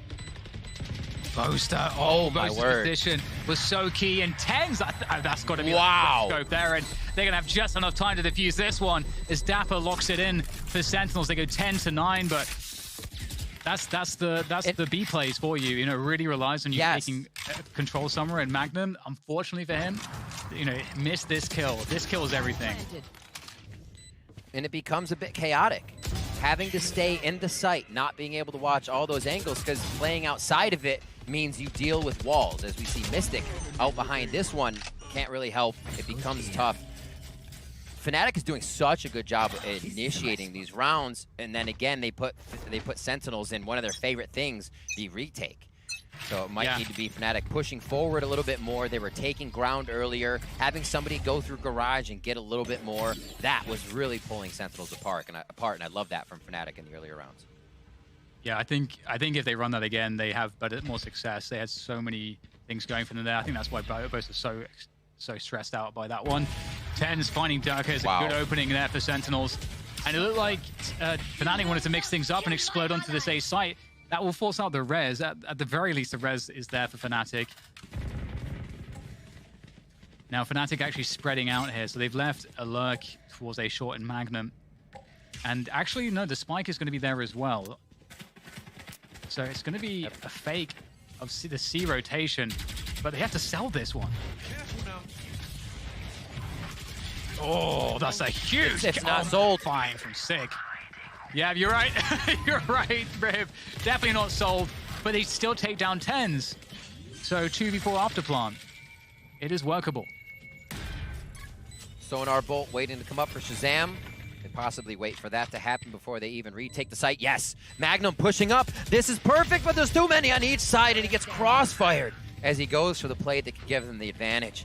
Great thought, as Sentinels just has too many there. A 4K for Sick as he starts to bring it back on the Phoenix. Now round 11 going over for Sentinels. Yeah, that was so close. So many spots there. You know, what if not for Sick, you know, insane 2K. We're gonna, I'm sure, see it. The opening Kraken and Sick on that rotation. They really have to sell this. All they have to do is get the kill onto Sick and then try to delay, and this round will look very different. Yep. And that was from him. So quick from Sick. He's like, well, I just shot a guiding light, but I shot a jet, so let me look for the sky. Like, instantaneous. As all these players are doing everything they can to make it work for their squad. Back to guns. Vandals and Phantoms being chosen on the side of Fnatic here as TenZ gets pulled around a little bit.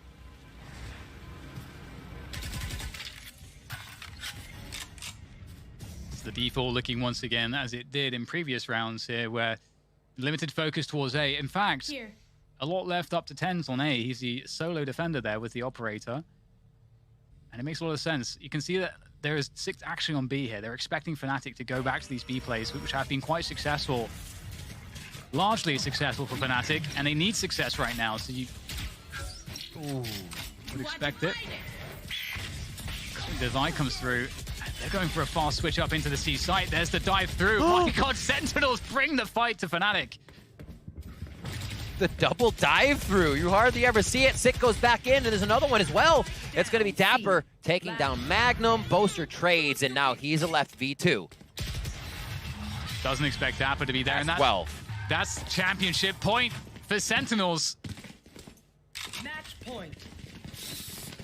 This is it. This is the moment. Now Fnatic have no more lives left. They can't set a foot wrong at this point. But yeah, you're right, Riv. What an insane call, just at such a moment's notice, for Sentinels to communicate to each other, we're pushing through this together. Like, You already have the team on their heels to say, all right, we have a few rounds to jump in your face in the championship grand finals BO5. Like, those are not the plays you're expecting a lot from people unless it's a Jet or a Phoenix just by himself. Dan, here we are, 12-9, possible championship point here for Sentinels. and Bosa goes down straight away, trying to challenge TenZ on that A-long position. And in goes the B play, trades on through as they vibe for position. Fnatic, they get the wall up. Rez is available here for Doma if he can find it. It's going to be very difficult, though, because they know surely that someone is in this site. It's Shazam sending forward all the utility there. Gets caught, though. And we also get the lockdown coming through here. And Doma's in such an awkward position by himself. Finally gets the res in. Sick, making his way from C-Link. Fnatic in a 4 versus 2 here. It's going to take a lot for Sick and TenZ to pull this one out. Magnum with the flank. He's going to find both players. There's Oh the my transfer. god. Great stuff. So Great good. timing from Magnum. And Fnatic stay in it for a round longer. Can they get to overtime, though, Rick? I sure hope so, Dan. Let's go. Give me Let's do it. more and more. Let's do it. What a play. And to see this perseverance from your teams at the top of the table, obviously mainly Fnatic here, not letting backs against the wall even turn down their aim. They come out strong with a round that keeps them in this series, in this best of 5 with their back against the wall here. And now it looks to be the A strat as we see Boaster setting up smokes all around just to make sure Sentinels is thinking. Yeah, A little bit of a push here from Sick. It's crazy if you think about the positioning for Sentinels. They're so heavy towards Garage and B because that's where Fnatic find their success. So Fnatic have actually completely timed with this one. If they contact all the way through, in fact, they've sent the Trailblazer out now. So Fnatic, or the Sentinels know what's happening. But this was the perfect read from Fnatic. They just have to find a way to win with this position. And they just don't No one expect long. TenZ. Oh no, they were not checking for TenZ. They do trade him out though, but Dapper has crept onto the site. The trades now as Shazam creeps, and it's 2 versus 2 after all of the trades. Do they know about Zombs? Mystic does, and now Sick is going to be here. Punishes Mystic, pulling out the Seekers. He's got the crosshair placement, but Magnum swings, and it's a win. Keeps Fnatic in this one for another round, a chance at an overtime. If you even guessed once that Magnum wasn't one of the people keeping Fnatic in this game, there it is, proof right on the screen as he finishes off a round to keep Fnatic now 1 point away from overtime in the grand finals with the most pressure that could be on this squad from Europe. They continue to perform, and this is one of those qualities people saw in the team coming through is what made Fnatic so strong. They can get through a lot, even with their fundamentals being amazing. When they're called upon, they can do it. This buy, though, from Sentinels is a bit scary because it seems like it's desperate, but in the desperation, you can get the Chaos, and Fnatic are going to put the Chaos on. Oh my god! An absolute beast there! Just savaging that defense on C with the knives. And it's going to be TenZ here now that we're following, trying to find something on the flank. He knows there's someone up here. We've got Boaster meditating in the window. He'll get caught. Shazam's creeping forward as well. Oh, he times Sturker. They're running through. Sonar up. Doma's close. They don't know. Oh my god, he gets flashed! The team flash! The team flash! Magnum's in the smoke here. TenZ. Oh my god! Magnum's got no HP. Not like this! Sentinels! They're gonna get the defuse! They've done it! Sentinels are the Masters 2 Reykjavik champions! And they do it flawlessly! They didn't drop a single map!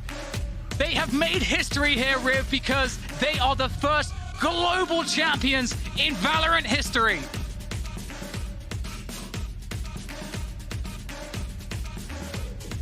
Stunned Fnatic.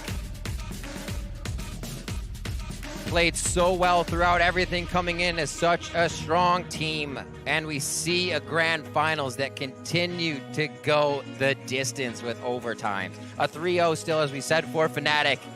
And we can see they know how good they are. Still smiles on their faces. They're going to come back stronger. But it's the team on your screen right now from North America, Sentinels, as you said, Dan, grabbing the Masters Reykjavik Championship for Valorant. 1 year later, this is the team that's setting the pace. And there can't be a single question anymore about the best team, the best region. The Sentinels have won this tournament. They've represented North America here. And I think it's fair to say, you know, they are the best team in the world. Finally, conclusively, definitively, we can state this. As we've now concluded our first episode. It's amazing if we consider the history, over the last year, the hype, and how much discussion has gone back and forth, how much theory crafting has gone on over the various podcasts and shows that we've had discussing Valorant esports. Finally, we have some answers here, Riv.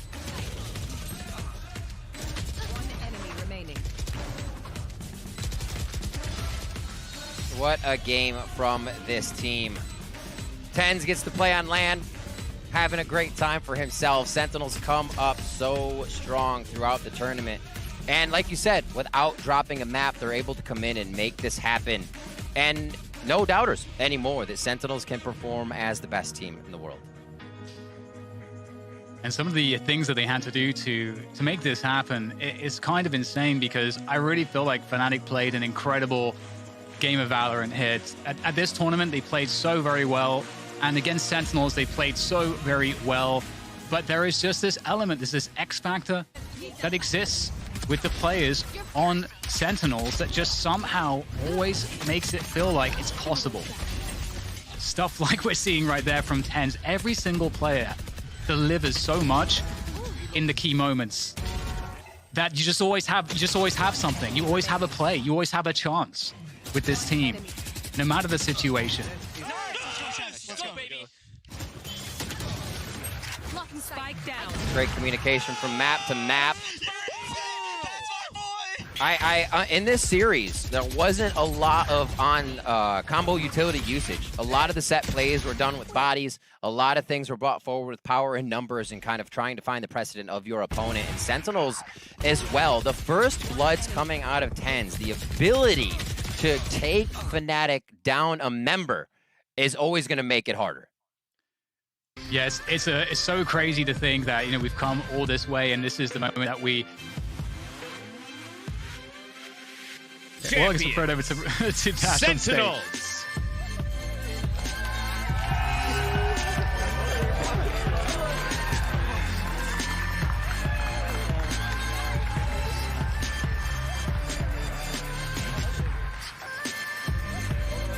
It has been a long road to Reykjavik, where 10 teams arrived and competed, but only one remains standing and able to call themselves the world's best. And they did it in undefeated fashion, taking down every other region at the tournament without dropping a map. Once again, Sentinels and Sick, I'm coming to you first right here on my right. My dude, how does it feel to be the first ever winner of an international LAN for Valorant? Yeah, I mean, it feels really good. Like my entire CS career, like I was wanting this so bad. So like to come out right out of the gate in Valorant and being able to, you know, prove everybody wrong and like prove that I could be a champion is really good. And you do it reunited with your boy Shaz over there. But beyond that, yes, this title earns you the title of best in the world. And we know that definitively at this point. But I'm curious from your own standpoint, why you think, what makes Sentinels the best team in the world? Yeah, honestly, it's really just our adaptability and like the chemistry we have together. It's actually insane.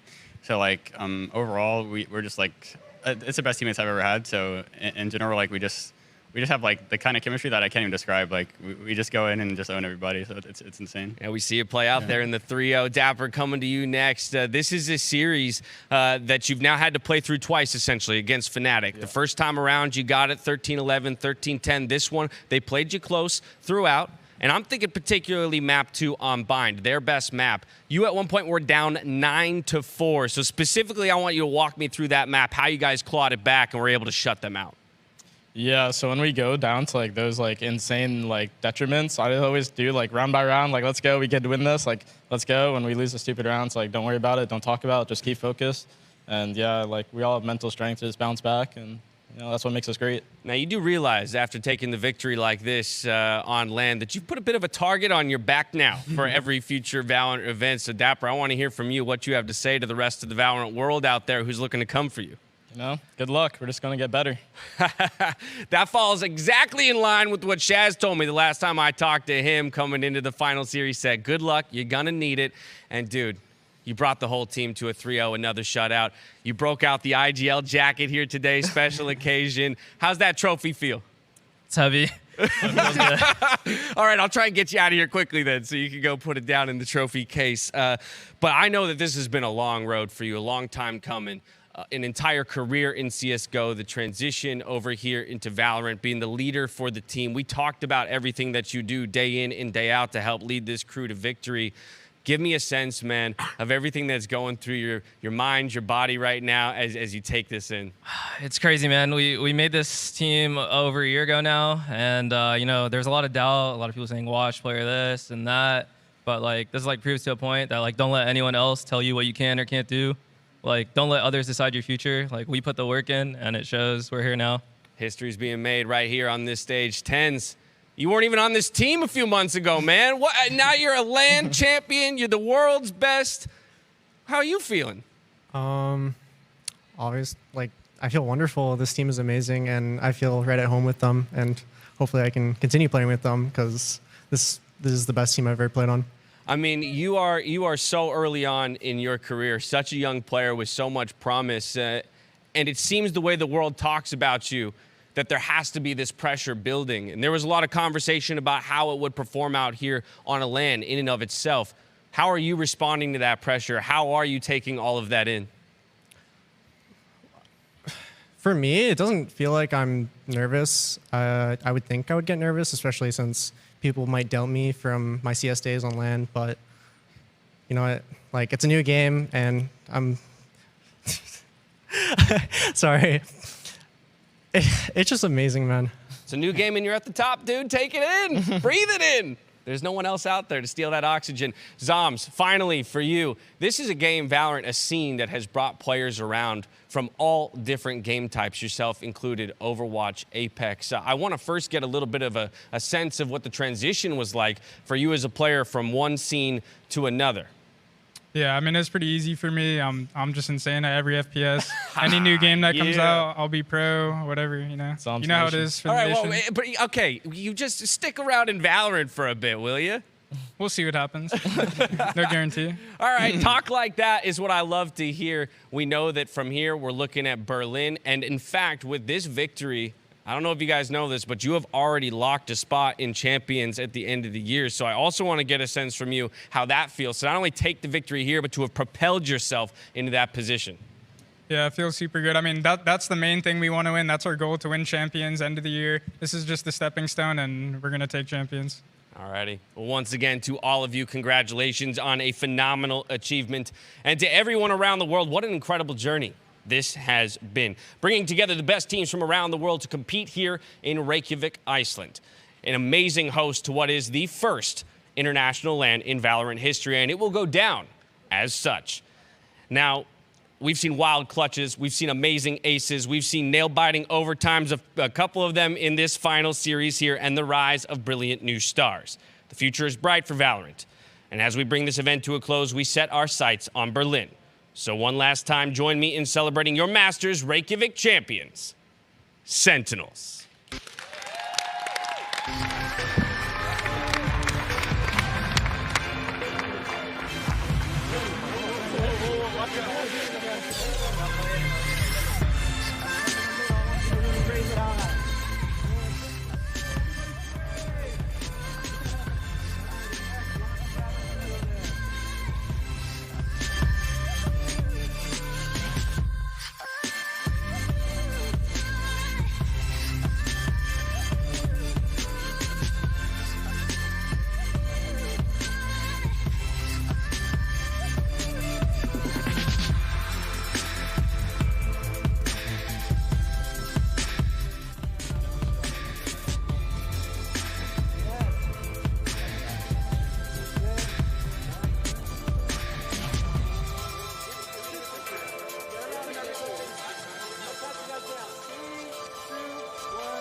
And that was Dash with our Verizon post-game interview. And what an interview it was, Riv. We got a lot of information there. TenZ, really wants to stay on playing with Sentinels. You can't blame him. It's amazing that